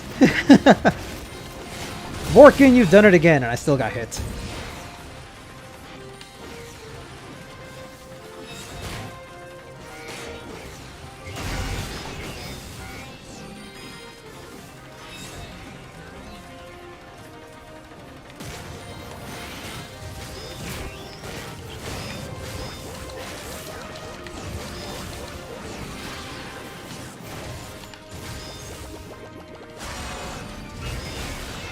When you think about it, these monster summons that I'm doing, they're like larger than the Earth itself.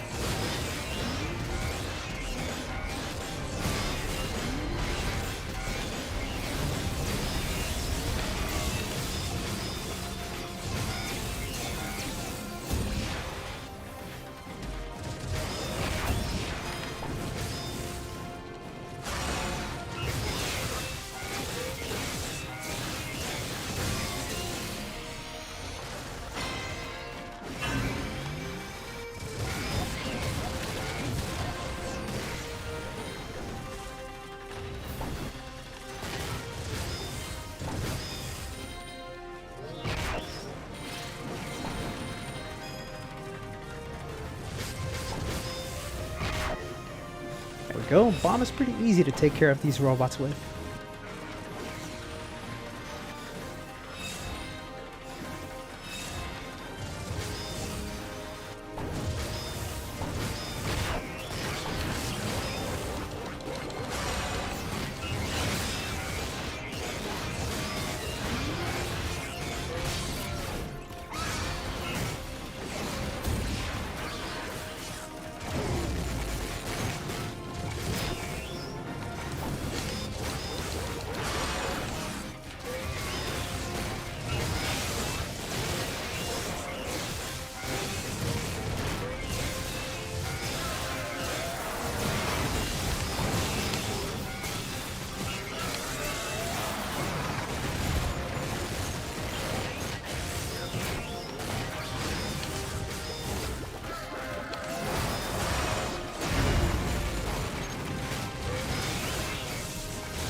Whew. Annoying little spiders, aren't they?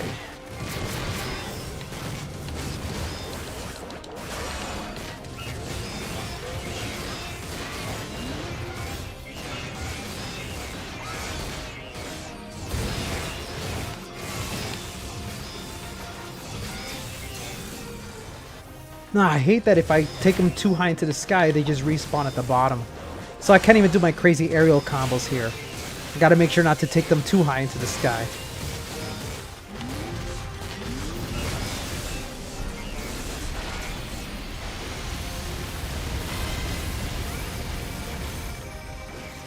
Now that itself was a goal. However, before we progress, now we gotta backtrack because there is a hidden mission all the way back here. And this is the one that I dread the most, because Jesus Christ, this is the one where they toss out so much cancerous enemies.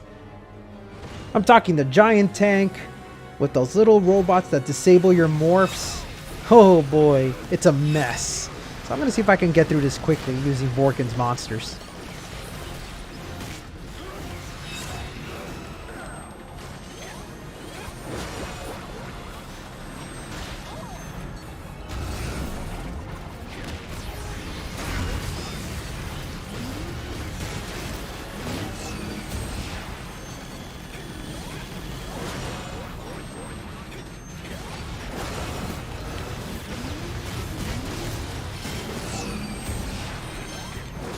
Yeah, and the thing that sucks is that they also disable Vorken's monsters. So I'm completely helpless here sometimes.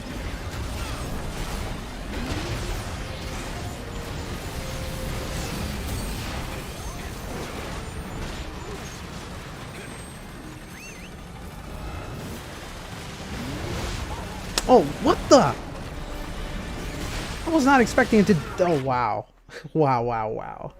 Yeah, okay, this game is throwing everything and the kitchen sink at me. So I'm gonna see if I could, you know, fight fire with fire somehow. I don't know. Maybe I can throw out those Unite big Vorkens. Let's see if that might work.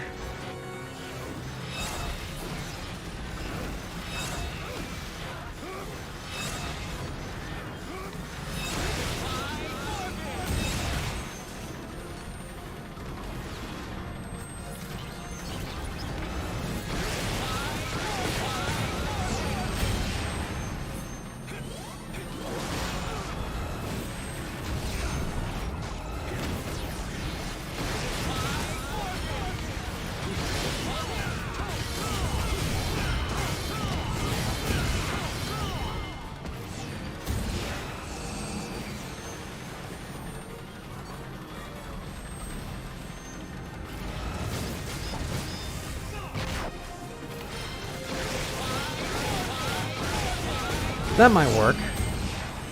For about 2 seconds.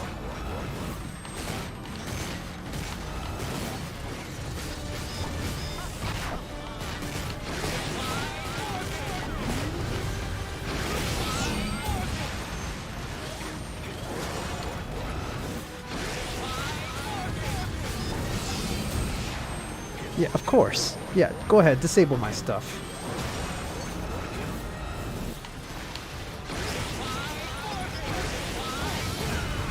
Okay, good, good.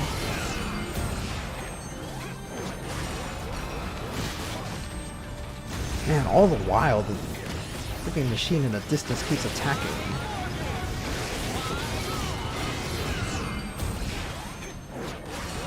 Pure Platinum run, this is not. And, oh my god. Okay, let's destroy this thing.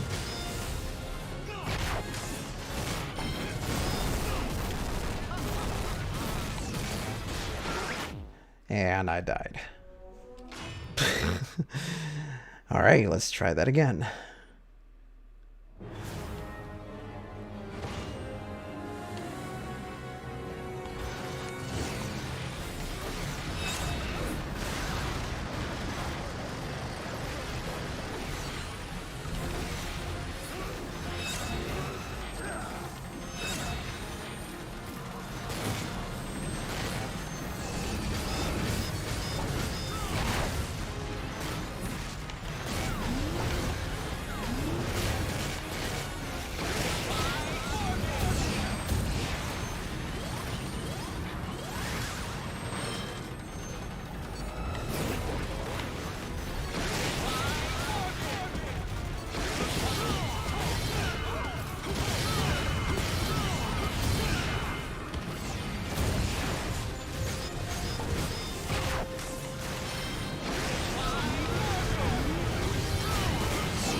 Man, this is a terrible segment no matter who you play it with. Because like these creatures can just completely stop your summons, even the monsters. So you're running helplessly trying to find the one breather spot to be able to fight back.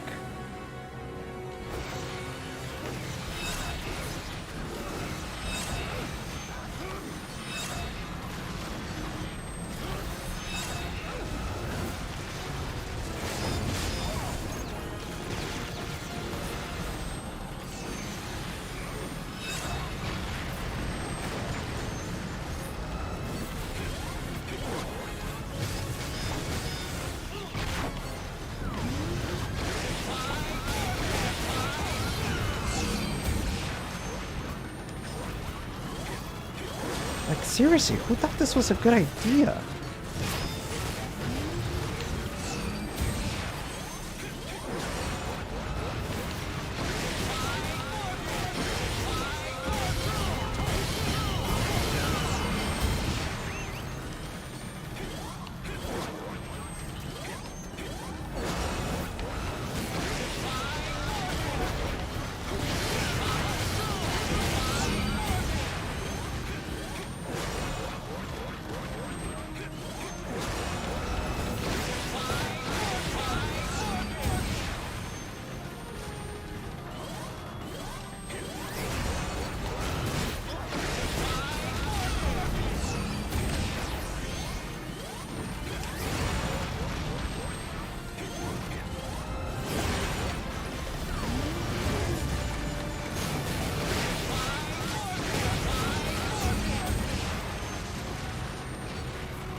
Oh wow, that one stray bullet.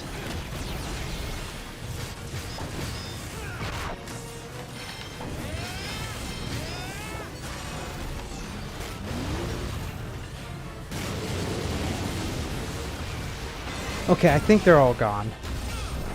Now I'll see if I can actually take care of this giant robot.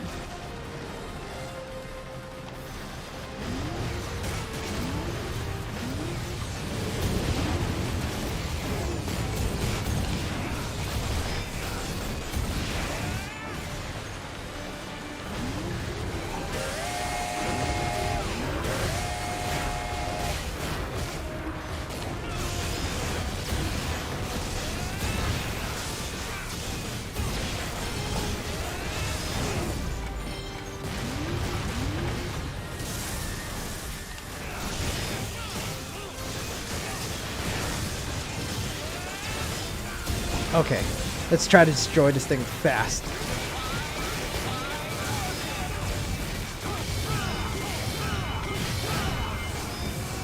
Come on.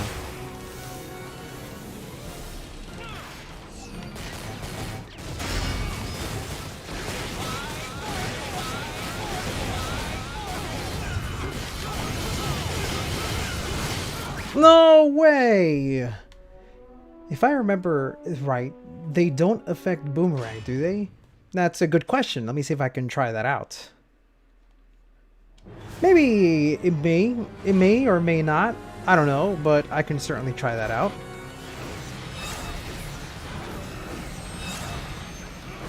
Really, the hard part is just trying to find that one little opening where I can actually do something.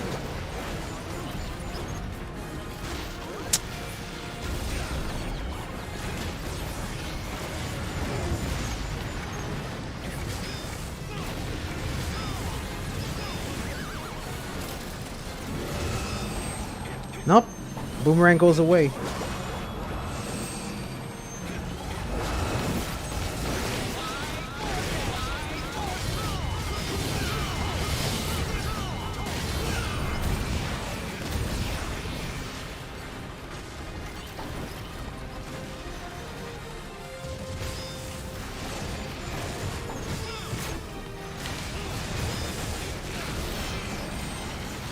Oh, man.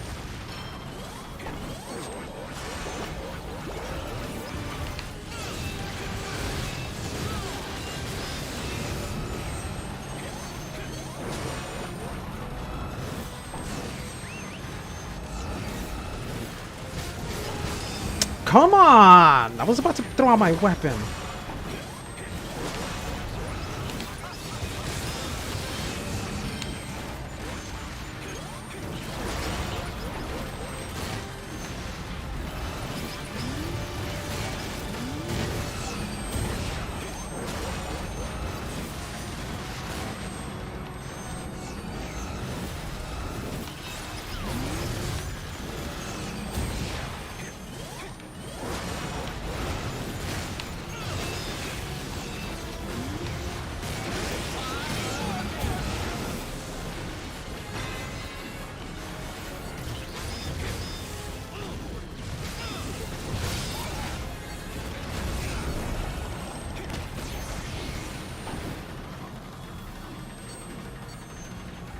I'm gonna try this 2 more times, and if it takes too long, I'll just go ahead and quit, because I really don't want to be spending the entire night doing this one segment that is just plain awful. I honestly can't think of the best strategy that one can use in this segment. You're at the complete mercy of those little machines. I can deal with 1, but 3?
Okay.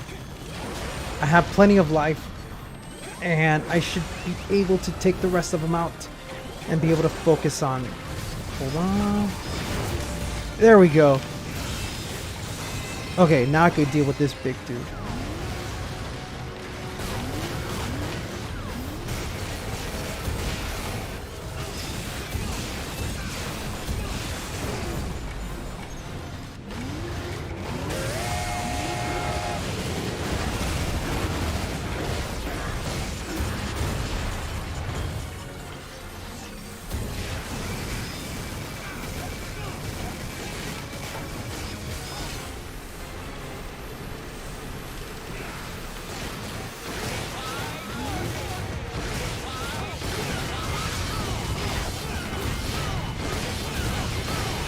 There we go.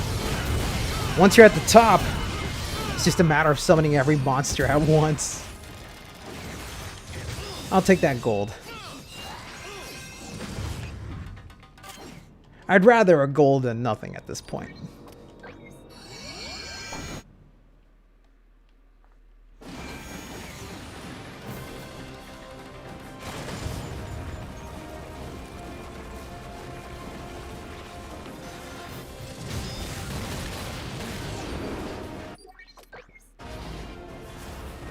Oh boy. Now time for another gauntlet. The ultimate true test of survival.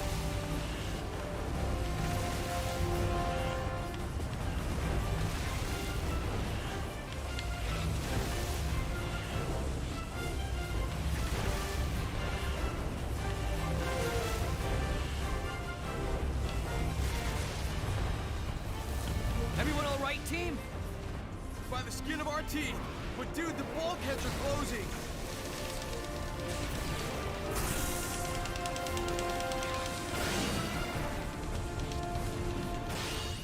There we go.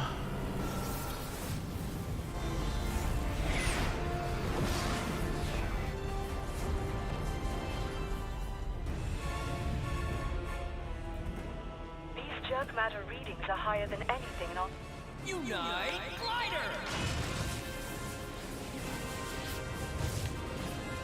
What I find funny now is like you get the red glider for this segment, when normally you're supposed to have a purple one to represent Vorken.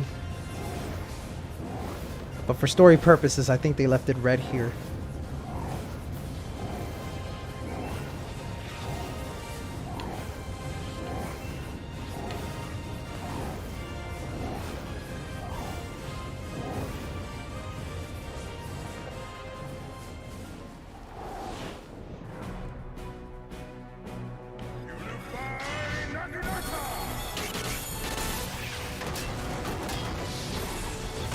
And now we got Chugi on board. Literally. This time, wonderful 100. Aha! If it isn't the heir to the throne of the roaming Rulo, leader of the space pirate band known across the universe as the Geizok, Prince Vorken's first mate, Chugi. And come. I think we're past introductions. Kind of wish that in this segment you had an endless spinning Naginata. But I guess it would have been too easy. The crew had a change of But I heart. guess, you know, spamming works too. We shall follow your lead once again, wonderful 100. On your command. Roger. Wonderful 100, Chugi and company, team, unite up! Right.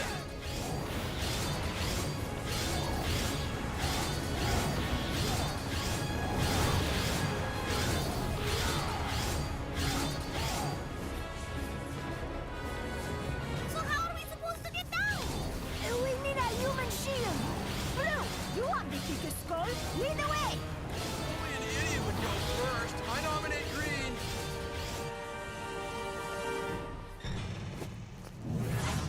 And would you look at that? It's Vorken. Unify Boomerang. We haven't seen him in a while.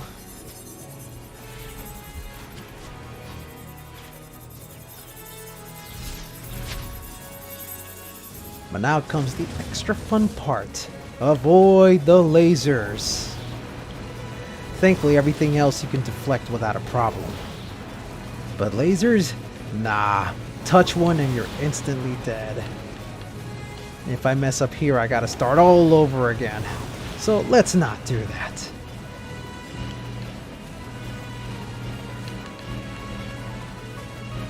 Thing is, the controls for Vorken here is super sensitive. So let's hope I don't mess this up.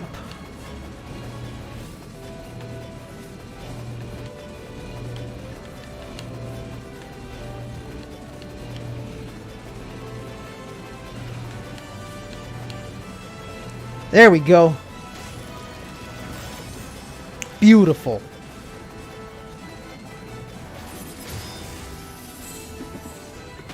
Now time to go extra big. Boom! Oh, that is so satisfying.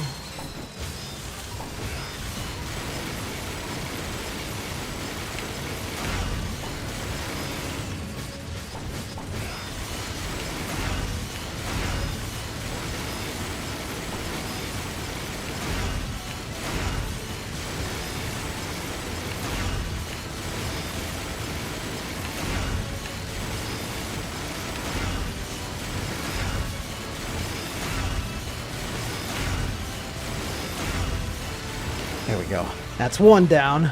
Time for the other one.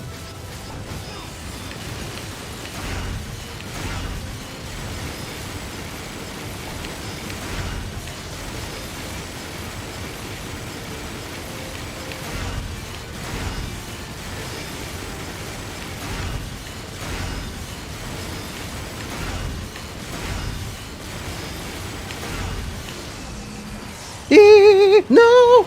No! Oh man, that would have sucked.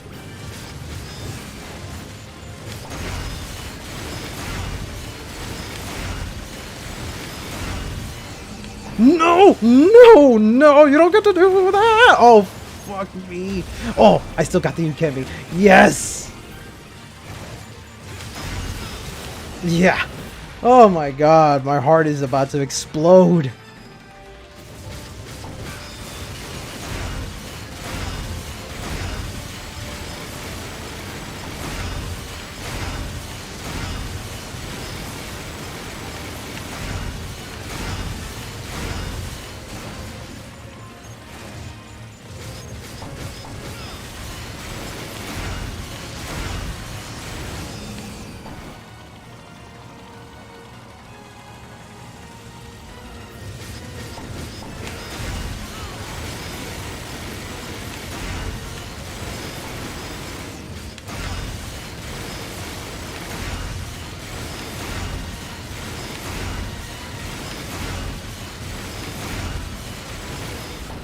Piece of cake, baby.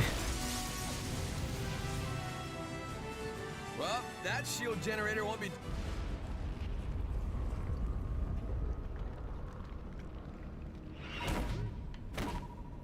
Dead. Anyway. One of the weirdest ways to unlock this secret mission right here, you're supposed to draw a D right here, and you enter the CUHRAYZEE as a result. And thankfully, this is the easiest CUHRAYZEE to deal with. All you have to do is kill all the enemies that appear on screen. And you get 100 heroes, which is kind of a rarity in these CUHRAYZEEs now that I think about it. You're normally given 50 at most.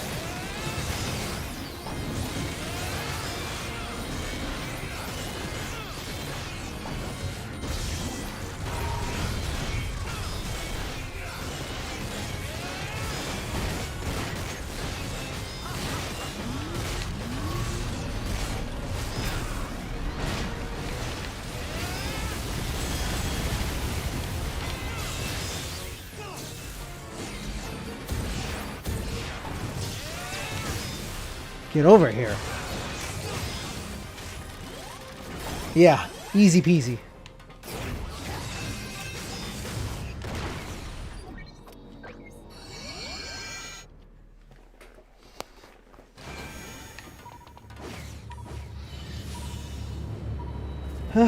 Convenient, wonderful mart is convenient. Huh. Surprisingly, this was a platinum run. That's good to know.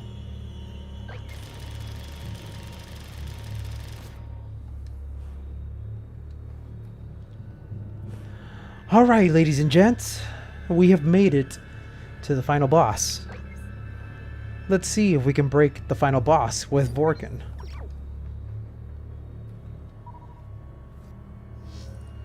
Roger.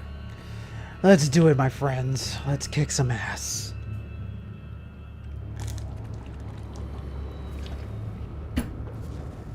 I'm gonna try to do this as quick as I can, because I gotta sleep soon.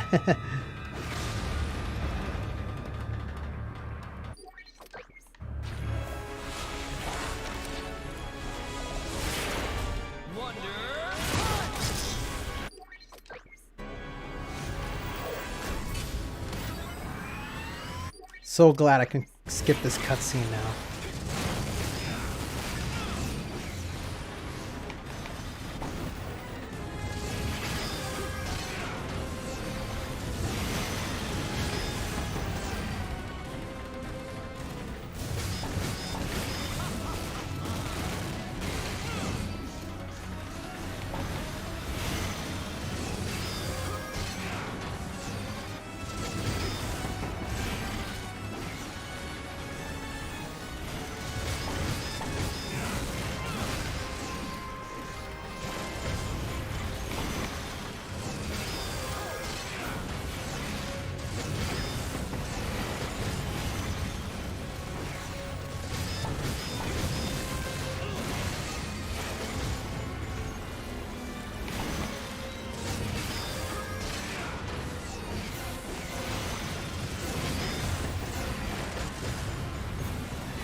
Just a few more orbs. I think we're halfway through this one.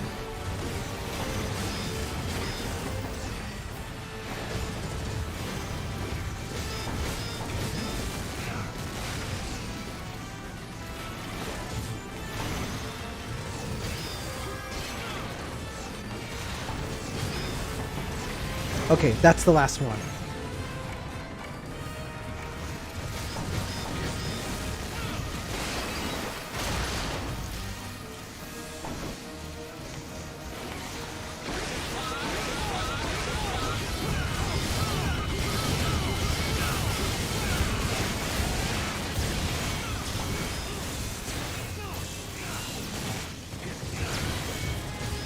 There we go.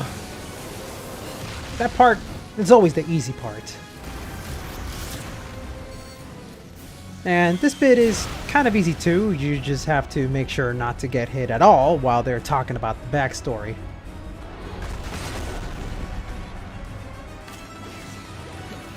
This dude's putting up a fight!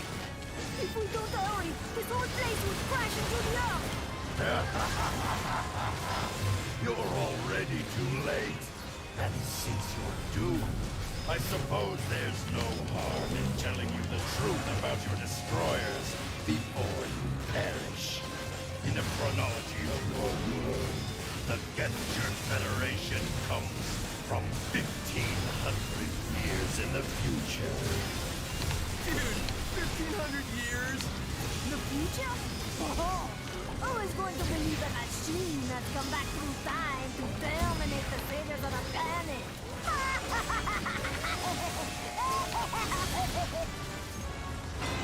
Why would someone from the future want to destroy humanity? You're not buying this, are you, Ed? We have but one goal. To destroy the rulers of the galaxy who monger fear and chaos, and thereby restore peace. This guy is fucking crazy now. Whatever, dude. We're wasting our time just listening to this bucket of bullets. It all began 100 years ago in our time, when our home in the Gesture Cluster was invaded. The invading armada was led by the Greater Galactic Coalition. The Greater Galactic Coalition? They possess technologies far beyond our own. One by one, Our systems were destroyed. The invaders waged ruthless war, and in the blink of an eye, our Federation fell. Their coalition soon gave way to the greater galactic Imperium, and thus began the darkest age of our civilization. And this involved us. How? You must be the dumb one. Surely even you must realize the origin of the Yeah, this is greater Vorken mode. galactic coalition. No. Yes. The greater galactic I'm just playing through the entire campaign using created Vorken. by the people of CUHRAYZEE. You are free to watch my videos on demand on YouTube if you want to catch up on how I've been playing Vorken all the way through. Of an unstoppable military Since I'm already a veteran of Wonderful 101, I pretty much know how to break through this game with Vorken. Seriously? Humanity would never do such a thing. Can you speak for your descendants 1,500 years in the future? Yeah, no, Vorken is top tier bullshitness, but he's the fun kind of bullshitness.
Oh wow, I'm actually stuck here. I can't get out. This sucks.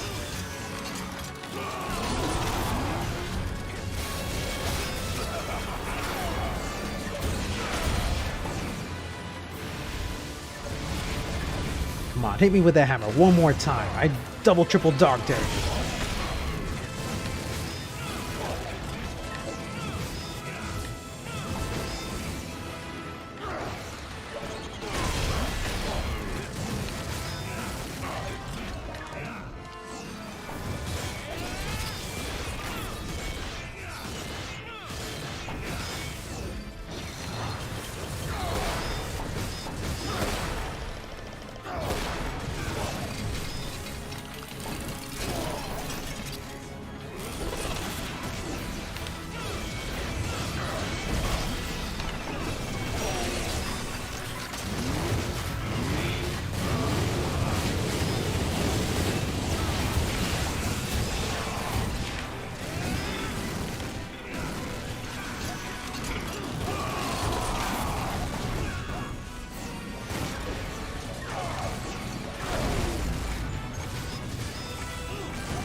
It's the good kind of jank if you ask me, because it lets you do some wild combos.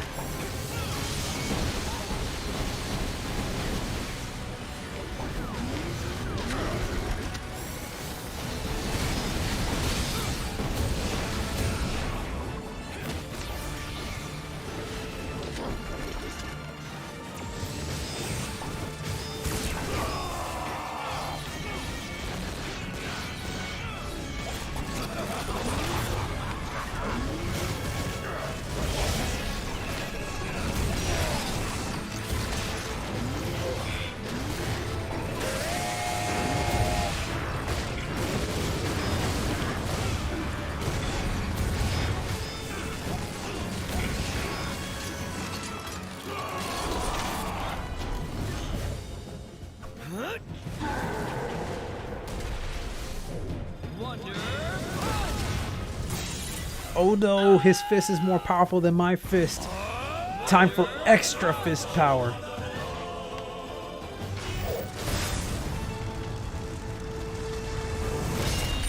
It's still not enough. What does it take to kill this dude?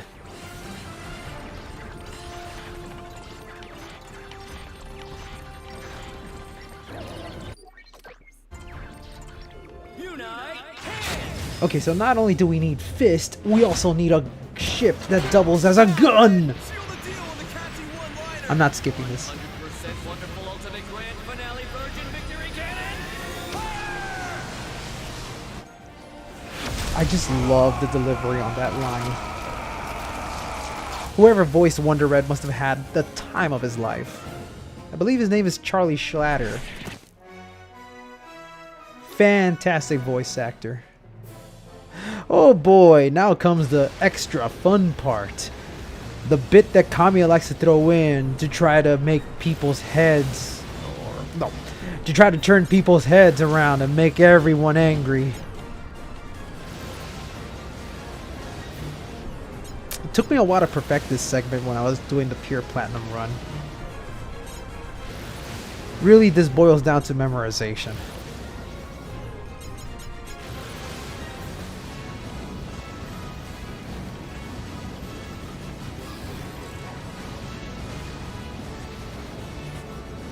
There is a video that a friend of mine made that talks about like the strategy on how to do this entire bit. And that video was extremely helpful for me when I was doing the pure platinum run.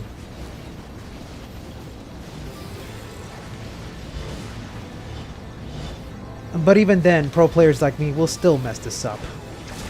Cause geez, man, I ain't that kind of perfectionist.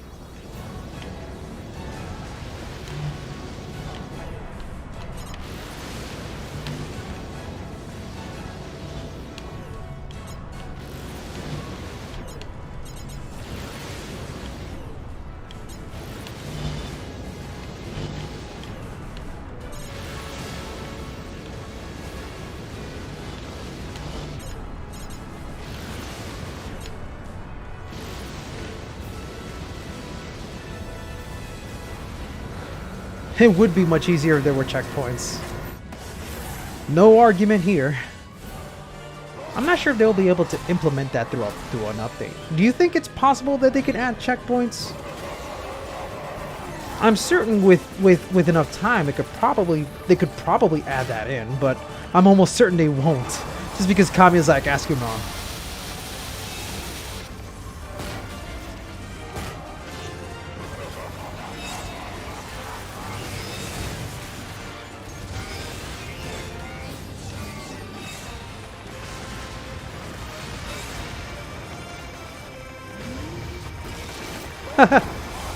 I could use my monsters to break the shield, but why would I want to do that?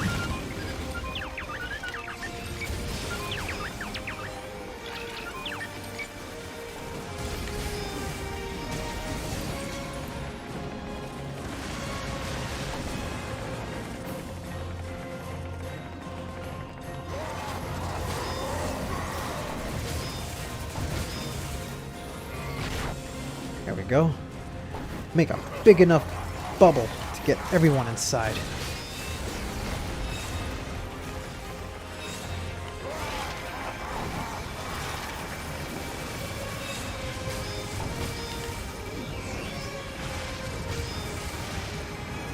God, this song gives me so much emotion.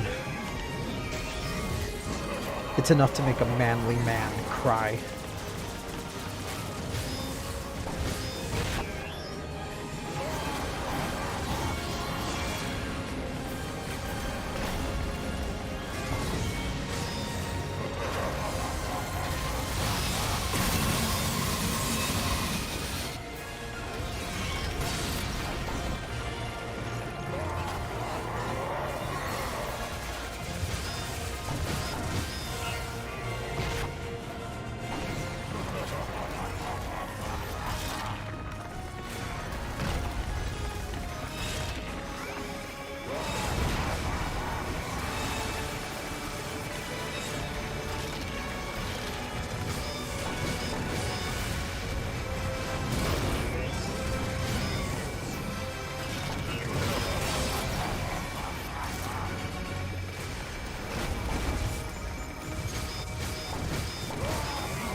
Wonder Pink's fat ass? Are you serious? She's a twig. You want fat ass? Look at Immorta. That is Peach.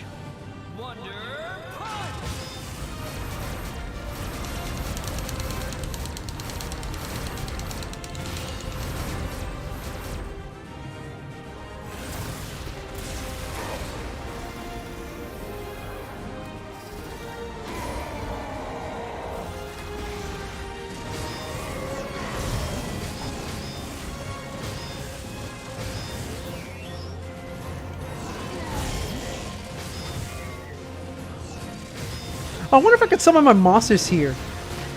Oh my god, I can summon the monsters here. This is incredible. Let's see if I can make it count though.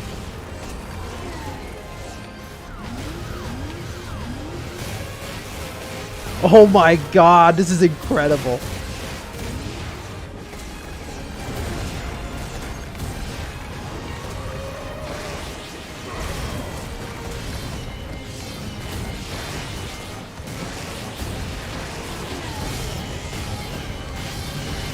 Wow. Wow. This is incredible.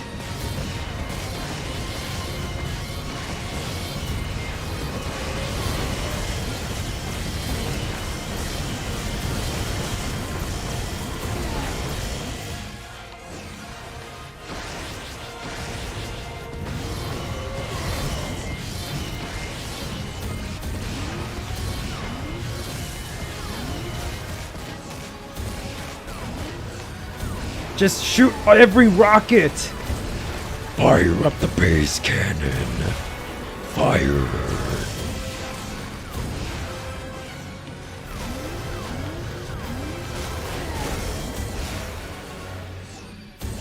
This is incredible. The only thing that sucks is that my monsters have terrible accuracy.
There we go. Let's defeat him with every monster we got. He's right in our face. There's no way my monsters can miss.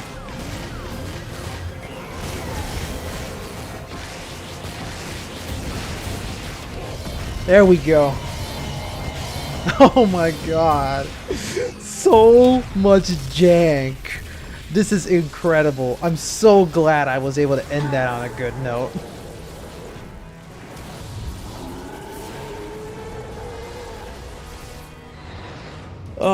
If you don't mind me, I'm gonna let the cutscenes play out for a little bit because I love this bit. This is incredible. I will say this is a bit of a missed opportunity where they could have added a little cutscene of Vorken doing all of this on his own.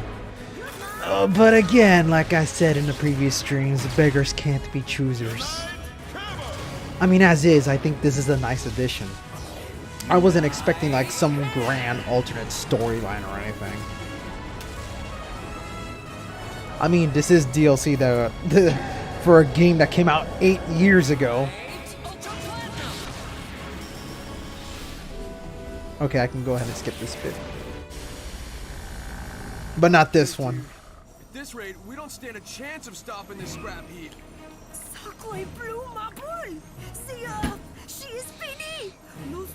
Brethrens, my brothers, my wonderful heroes, my viewers, let us all join forces and mash our way to victory to protect the Earth. At this rate, our Lend me your power! Result. Virgin victory! Open gun ports and prepare to fire! Platinum Robo, firing form! Activate!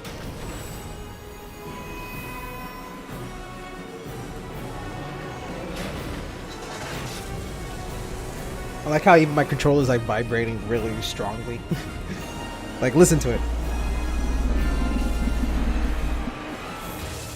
Jerk matter is off the charts, shutting down interferometer. All electronics will be affected. This energy is unbelievable. See, look at Immorta. You can see that booty. What? The Dakar survived? I've got this.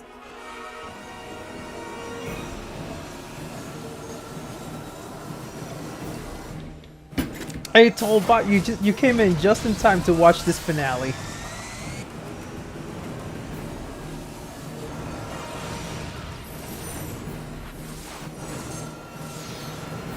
Jerk matters is off the charts, yeah. Now I finish my task and end our That's not the only jerk matter that's off the charts.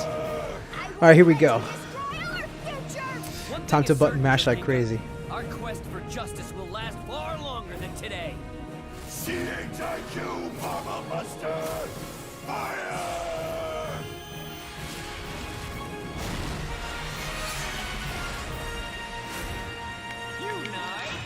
Alright, here we go. Time to protect Earth the only way we know how, by mashing the hell out of one tiny button. Power, Supermax, Justice, Future, Miracle, Dream, Beautiful, Galaxy, Big Bang, Little Bang, Sunrise, Starlight, Infinite, Fabulous, Totally Vital, Wonderful Arrow! Red? Alright, let's do it.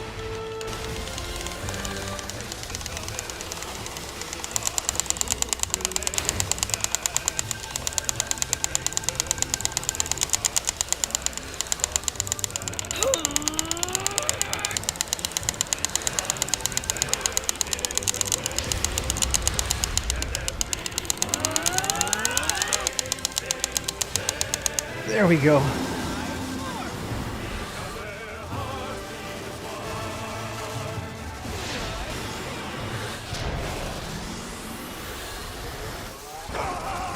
Taste the rainbow, motherfucker.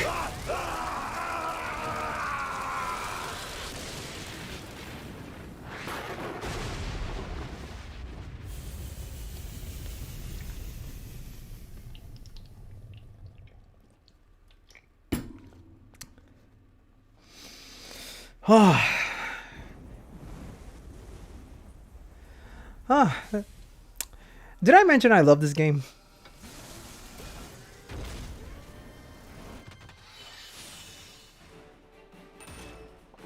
Wow! Wow! I actually still walked away with a platinum score. How's about that shit? Wow. I think I might be good at this game. I'm not sure.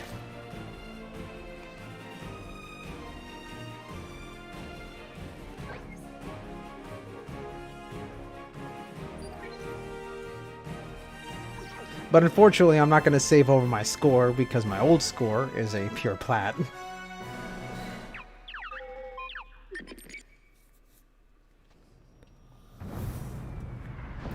And now for Luca's DLC mission. Oh wait, that's not available yet.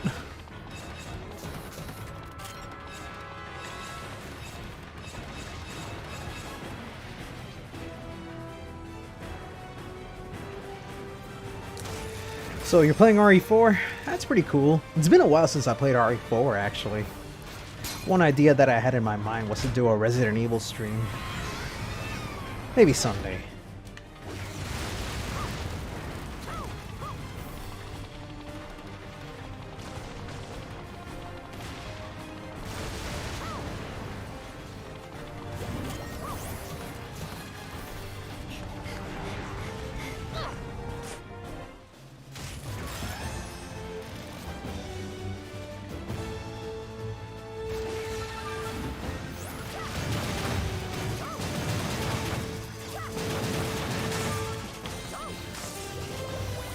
Wait a minute, this isn't Vorken.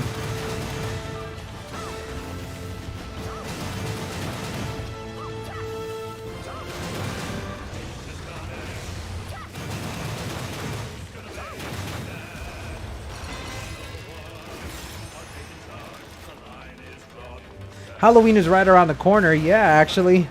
Maybe I should do something to do a special Halloween stream. I actually have one particular game I would like to stream for Halloween, but I'm not gonna say what it is until I can get the game running properly.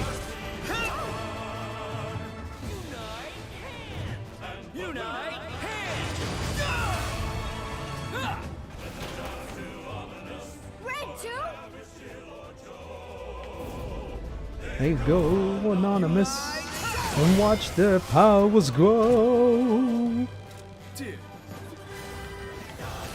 Okay, now Vorken's at the control. Let's continue to. Oh yeah, this won't work in this segment. Since we're on a moving platform, my monsters can't seem to sit still.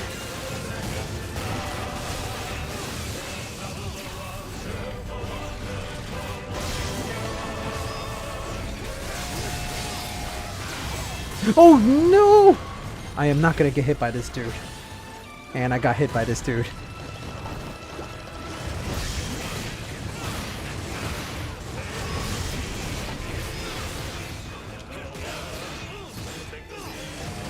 I mentioned this before, but I actually like the little detail where the lyrics change to reflect the fact that Luca has joined the team.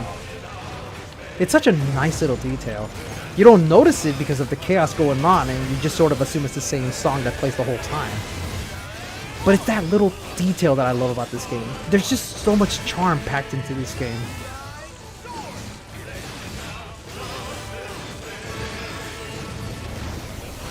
What the fuck? I tried to Ukemi, but sometimes my timing is way off.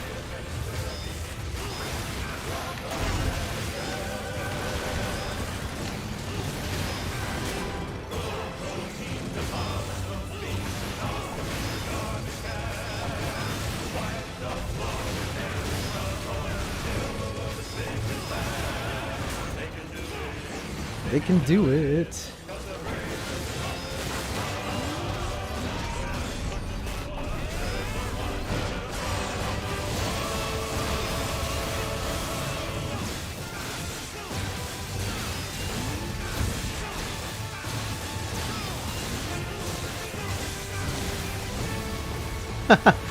Oh, that turtle's amazing for aerial combos.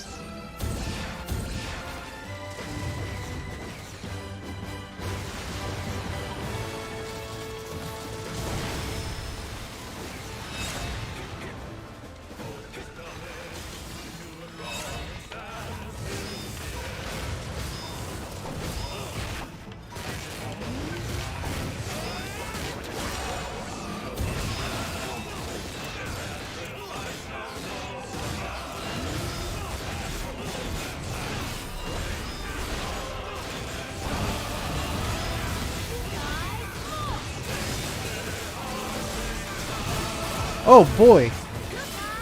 Wow, how did I go straight to the ground? I am not doing a good job with this level.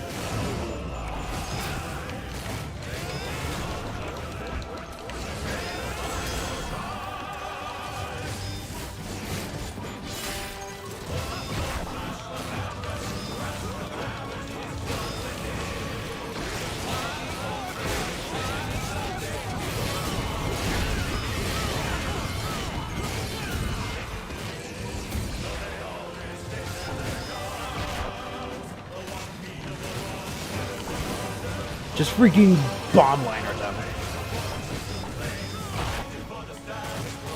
I ain't messing around with you. Let me at least kill one so that I can combo the other one. There we go.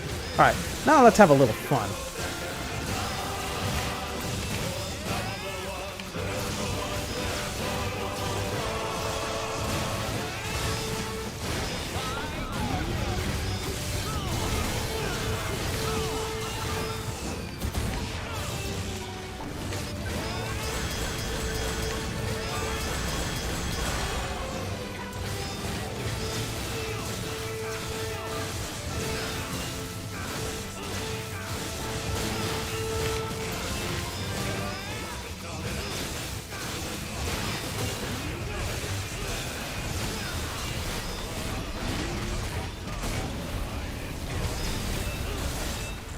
It's just sending him straight into the sky.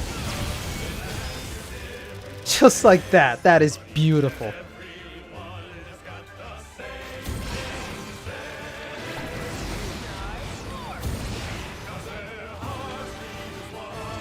Alright. Time for the little secret mission that we have in here. And believe it or not, it's actually my favorite mission. Just because I get to play Punch-Out all on its own. Let's see if I can do this. Defeat the enemy using only KO punches.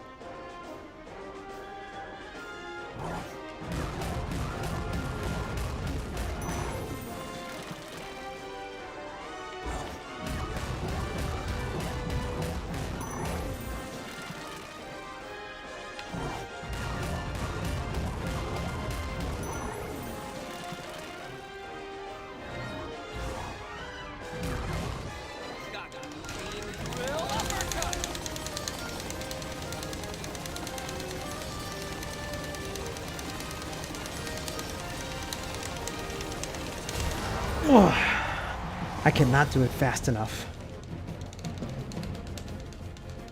Oh, I can't charge in this bit. Oh well. Just a couple of more KO punches.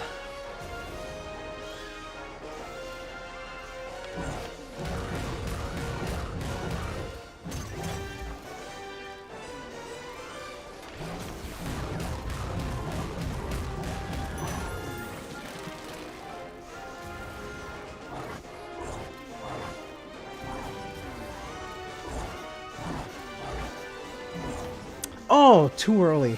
Fuck. Alright, let's try that again.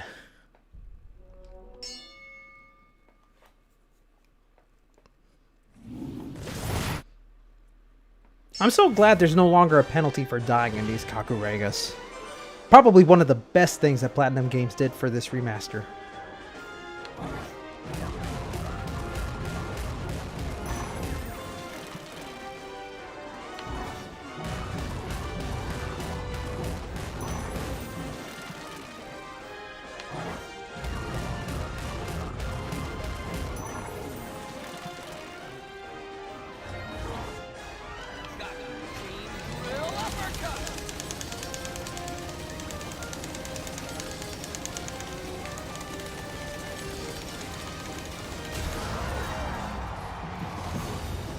I saw somebody, I forgot who it was, but somebody used an auto turbo button to do this segment, and if you mash fast enough, you can actually kill him in one go.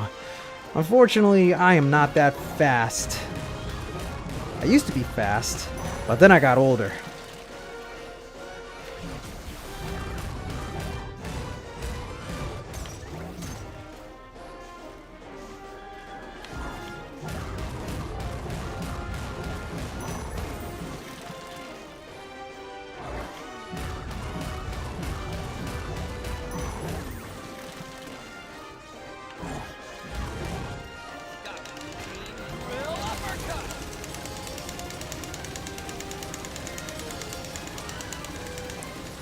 Done. But there, one weird thing about this fight is if you do it 2 times, I think he wakes up even with low health. Nope, not this time. He's dead. Totally dead.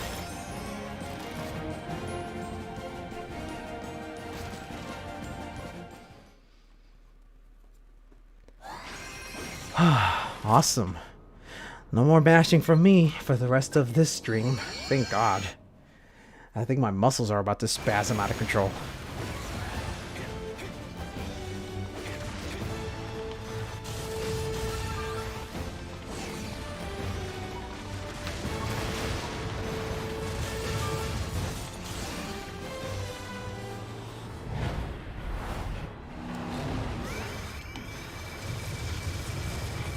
Oh, no, that doesn't sound ridiculous. All we want is for more people to enjoy the game and enjoy the game, like discover the game and enjoy it. This is one of those games where even if you learn about it, it's kind of hard to get into it. It's one of those games where you either love it to death or you hate it to death. There doesn't seem to be any real in between.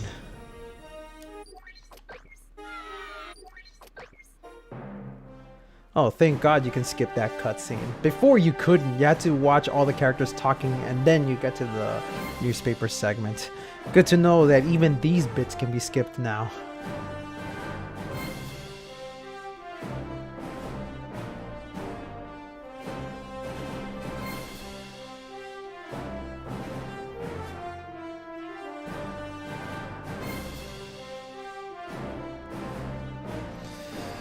Oh. Let's see if I can break this game even further with Vorken in the newspapers.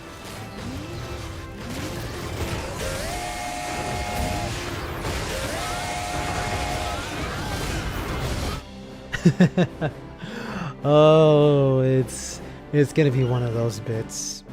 Oh hey, you can see Canary Cab, 1-800-555-CANARY.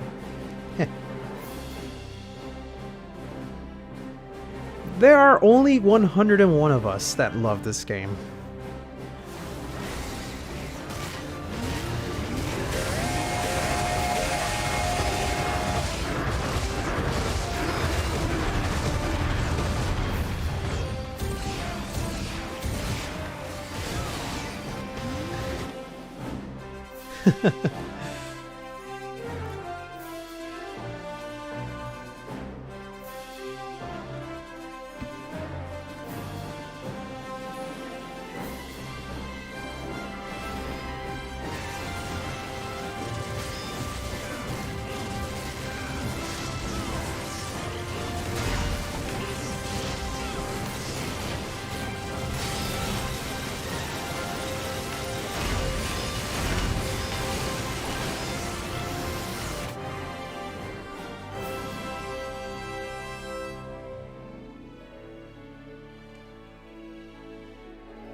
Oh, this one. Oh boy. Let's see if I can do this one quickly.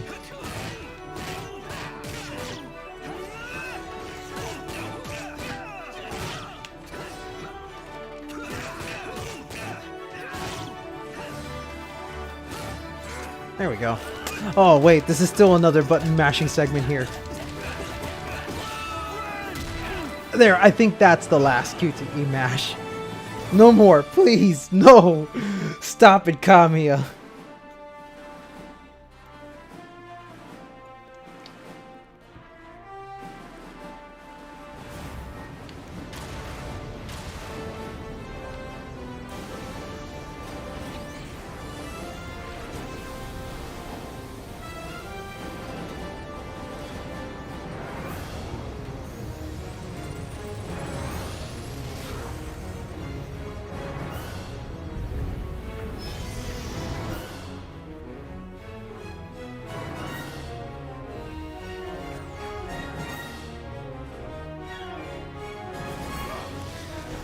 I'm trying to remember. I know some people were forced to use double power. But even with double power, it was still hard to do. I think it was an oversight by Platinum Games. They didn't intend to make it that hard.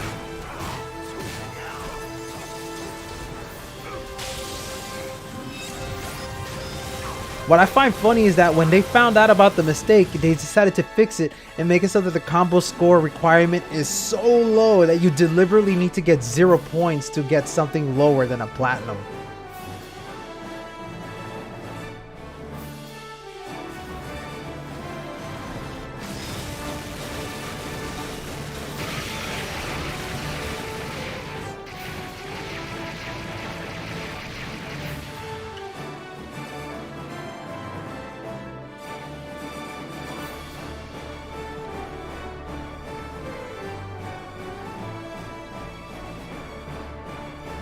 Aw, damn, I got hit at some point.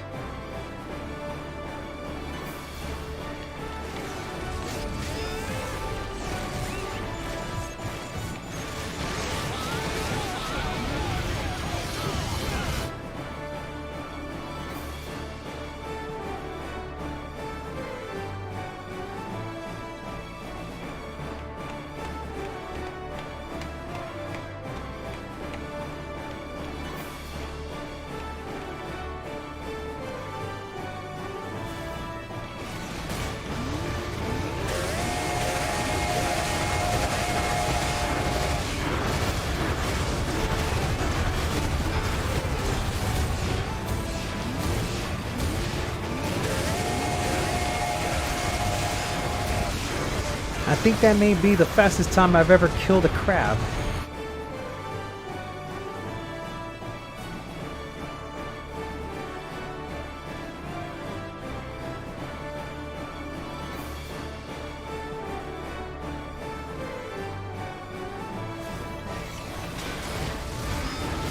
Alright, let's end this on a cool note. Hold on.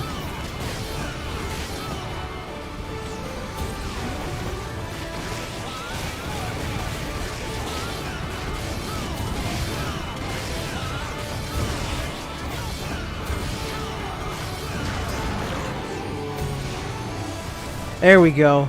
The star of this entire game was Wonder Yellow all along.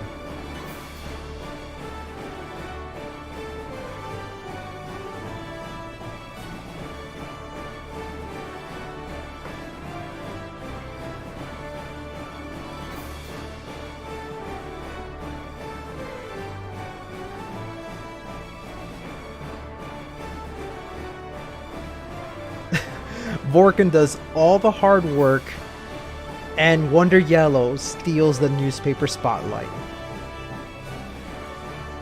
As it should be. Because Wonder Yellow is the best character in this game.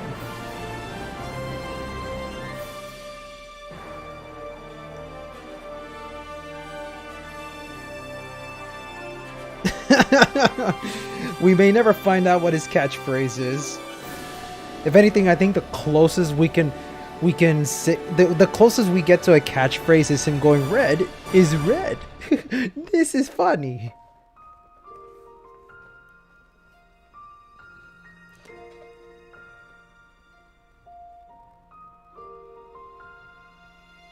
But if we're talking best girl, I have to point back to Immorta. Because somebody was saying that Wonder Pink had a fat ass, and no, I don't see that. I just don't see that. That's why I tell you, look at Immorta. I think the only character that has a bigger ass than Immorta is Vision. Why am I talking about this?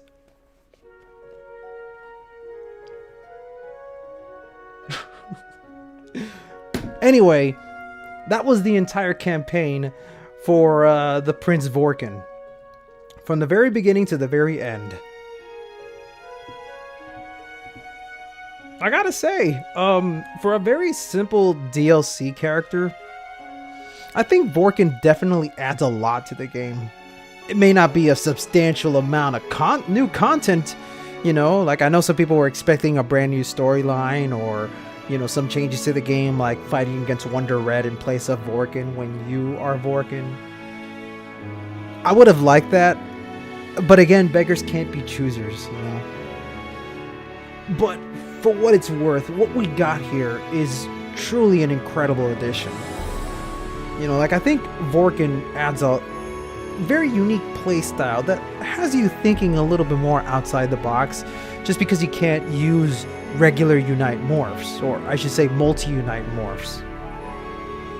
Because, you know me, like whenever I play Wonderful 101, I always abuse the hell out of the Unite morphs, because that's what really lets me go wild with combos. But here it's a little different. I have to sort of play my cards right and use the monsters more appropriately. It's the only way I can get it to work. It's the only way I can properly juggle enemies while I'm able to switch to other weapons. But I still think it's great what they did here. I know, like in our Wonderful 101 Discord group, we were talking about like if it was possible to include monsters and multi-unite.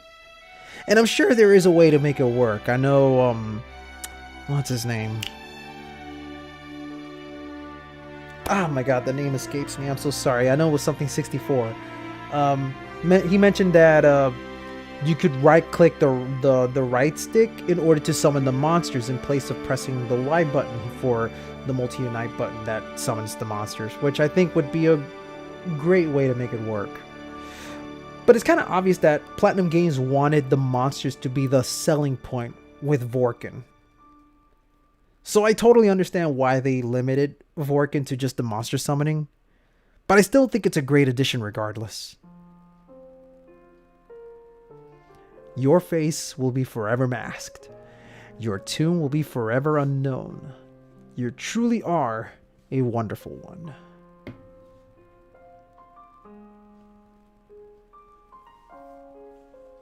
Yeah, Wonder Red was the guy the whole time. I really wish this picture was available in high resolution. I mean, it's a fantastic collage, and I know there was someone on DeviantArt who actually went and meticulously took pictures of all the zoomed up parts with the gamepad and then stitched it together with Photoshop. So that's a great picture. Like, I'm gonna see if I can link it for you guys on our Discord group. It's a fantastic wallpaper. It's a massive wallpaper, just because he used the actual resolution that the Wii U gamepad displayed. For some reason here it's in lower quality, and that bugs me because this is a remastered version. You would think that with the remastered version they could have touched up these images with the actual resolution. I mean, the closest you're gonna get is this. This right here, the zoomed up bit, this is the actual resolution of the picture. And when you take pictures of it one at a time, you stitch it together and bring it down, then yeah, you know, then you get the proper image. Still, can't complain. It's still a great collage. It shows everything that you've gone through.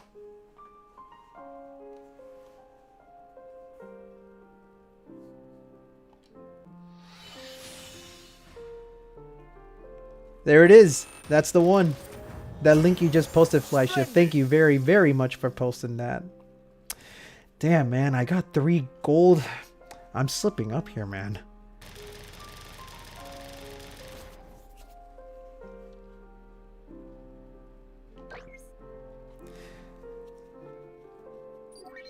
And nah, I'm not going to update it. Because why would I update my pure platinum trophy? Yeah, you can see here that I got pure platinum all across the board on 101% hard. Yeah, I recorded all of this on YouTube, so if you guys want to watch me do a pure platinum run, well, there's that video. Those videos, I should say. Yeah, time to hang it up. I think the only thing I have left to do is just get all the pure platinum trophies for all the rest of the difficulties. But I'll do that on my own spare time. That's not something I want you guys to watch. I think I've done more than enough for Wonderful 101 on YouTube. But there's still one more thing I gotta do. I already promised that I'm going to work on a Vorken combo video, and that will be coming eventually. But for now, I just want to take a break from editing videos. I've already done a lot of that stuff. So I think in a couple of days, I'm gonna start streaming some other things. We'll see how that turns out.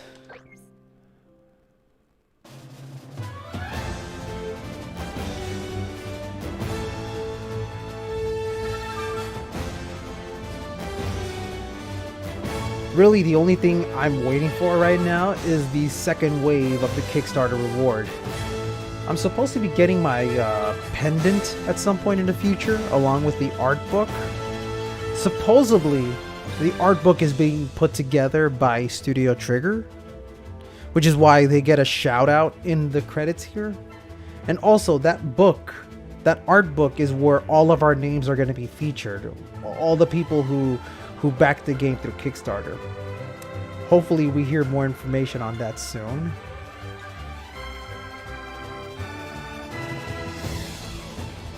I don't know when we'll hear information on that. They said we were supposed to get something by next week, but every time they say that, it's usually a month before we actually hear anything. Yeah, they did get Studio Trigger. Funnily enough, right? I would kill for a Wonderful 101 animated series by Studio Trigger. That would be the icing on my wonderful cake. I mean, I love Studio Trigger. They're the perfect studios for wacky, crazy, action-oriented anime. I mean, I fucking love, what's that anime called? Kill la Kill. I love Kill la Kill. I also love, yeah, Gurren Lagann. I know Gurren Lagann is essentially Wonderful 101. What was that other anime called? I forgot. It only had one season. The one with the Tanuki girl. Wow, that name escaped me. But I loved watching that on Netflix. Yeah, if you notice, Studio Trigger was credited here.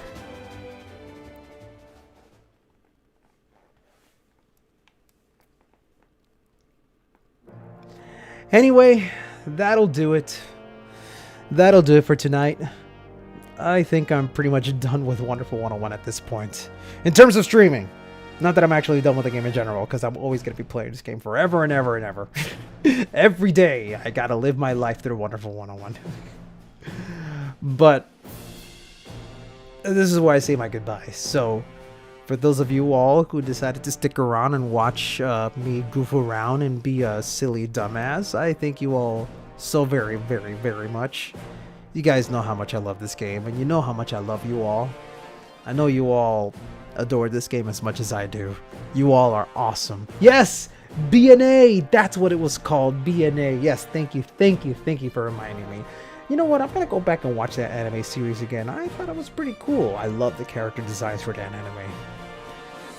Maybe one day we might get a Wonderful 101 anime. And no, Gurren Lagann is not the replacement for Wonderful 101. Unless Platinum Games decides to do a Gurren Lagann video game, no. I want a Wonderful 101 anime.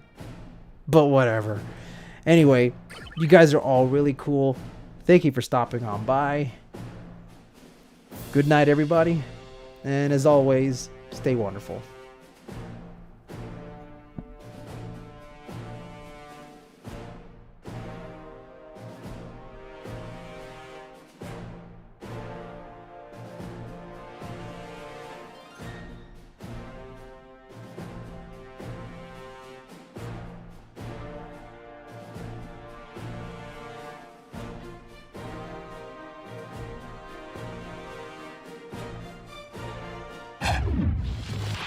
I know that you'll be back.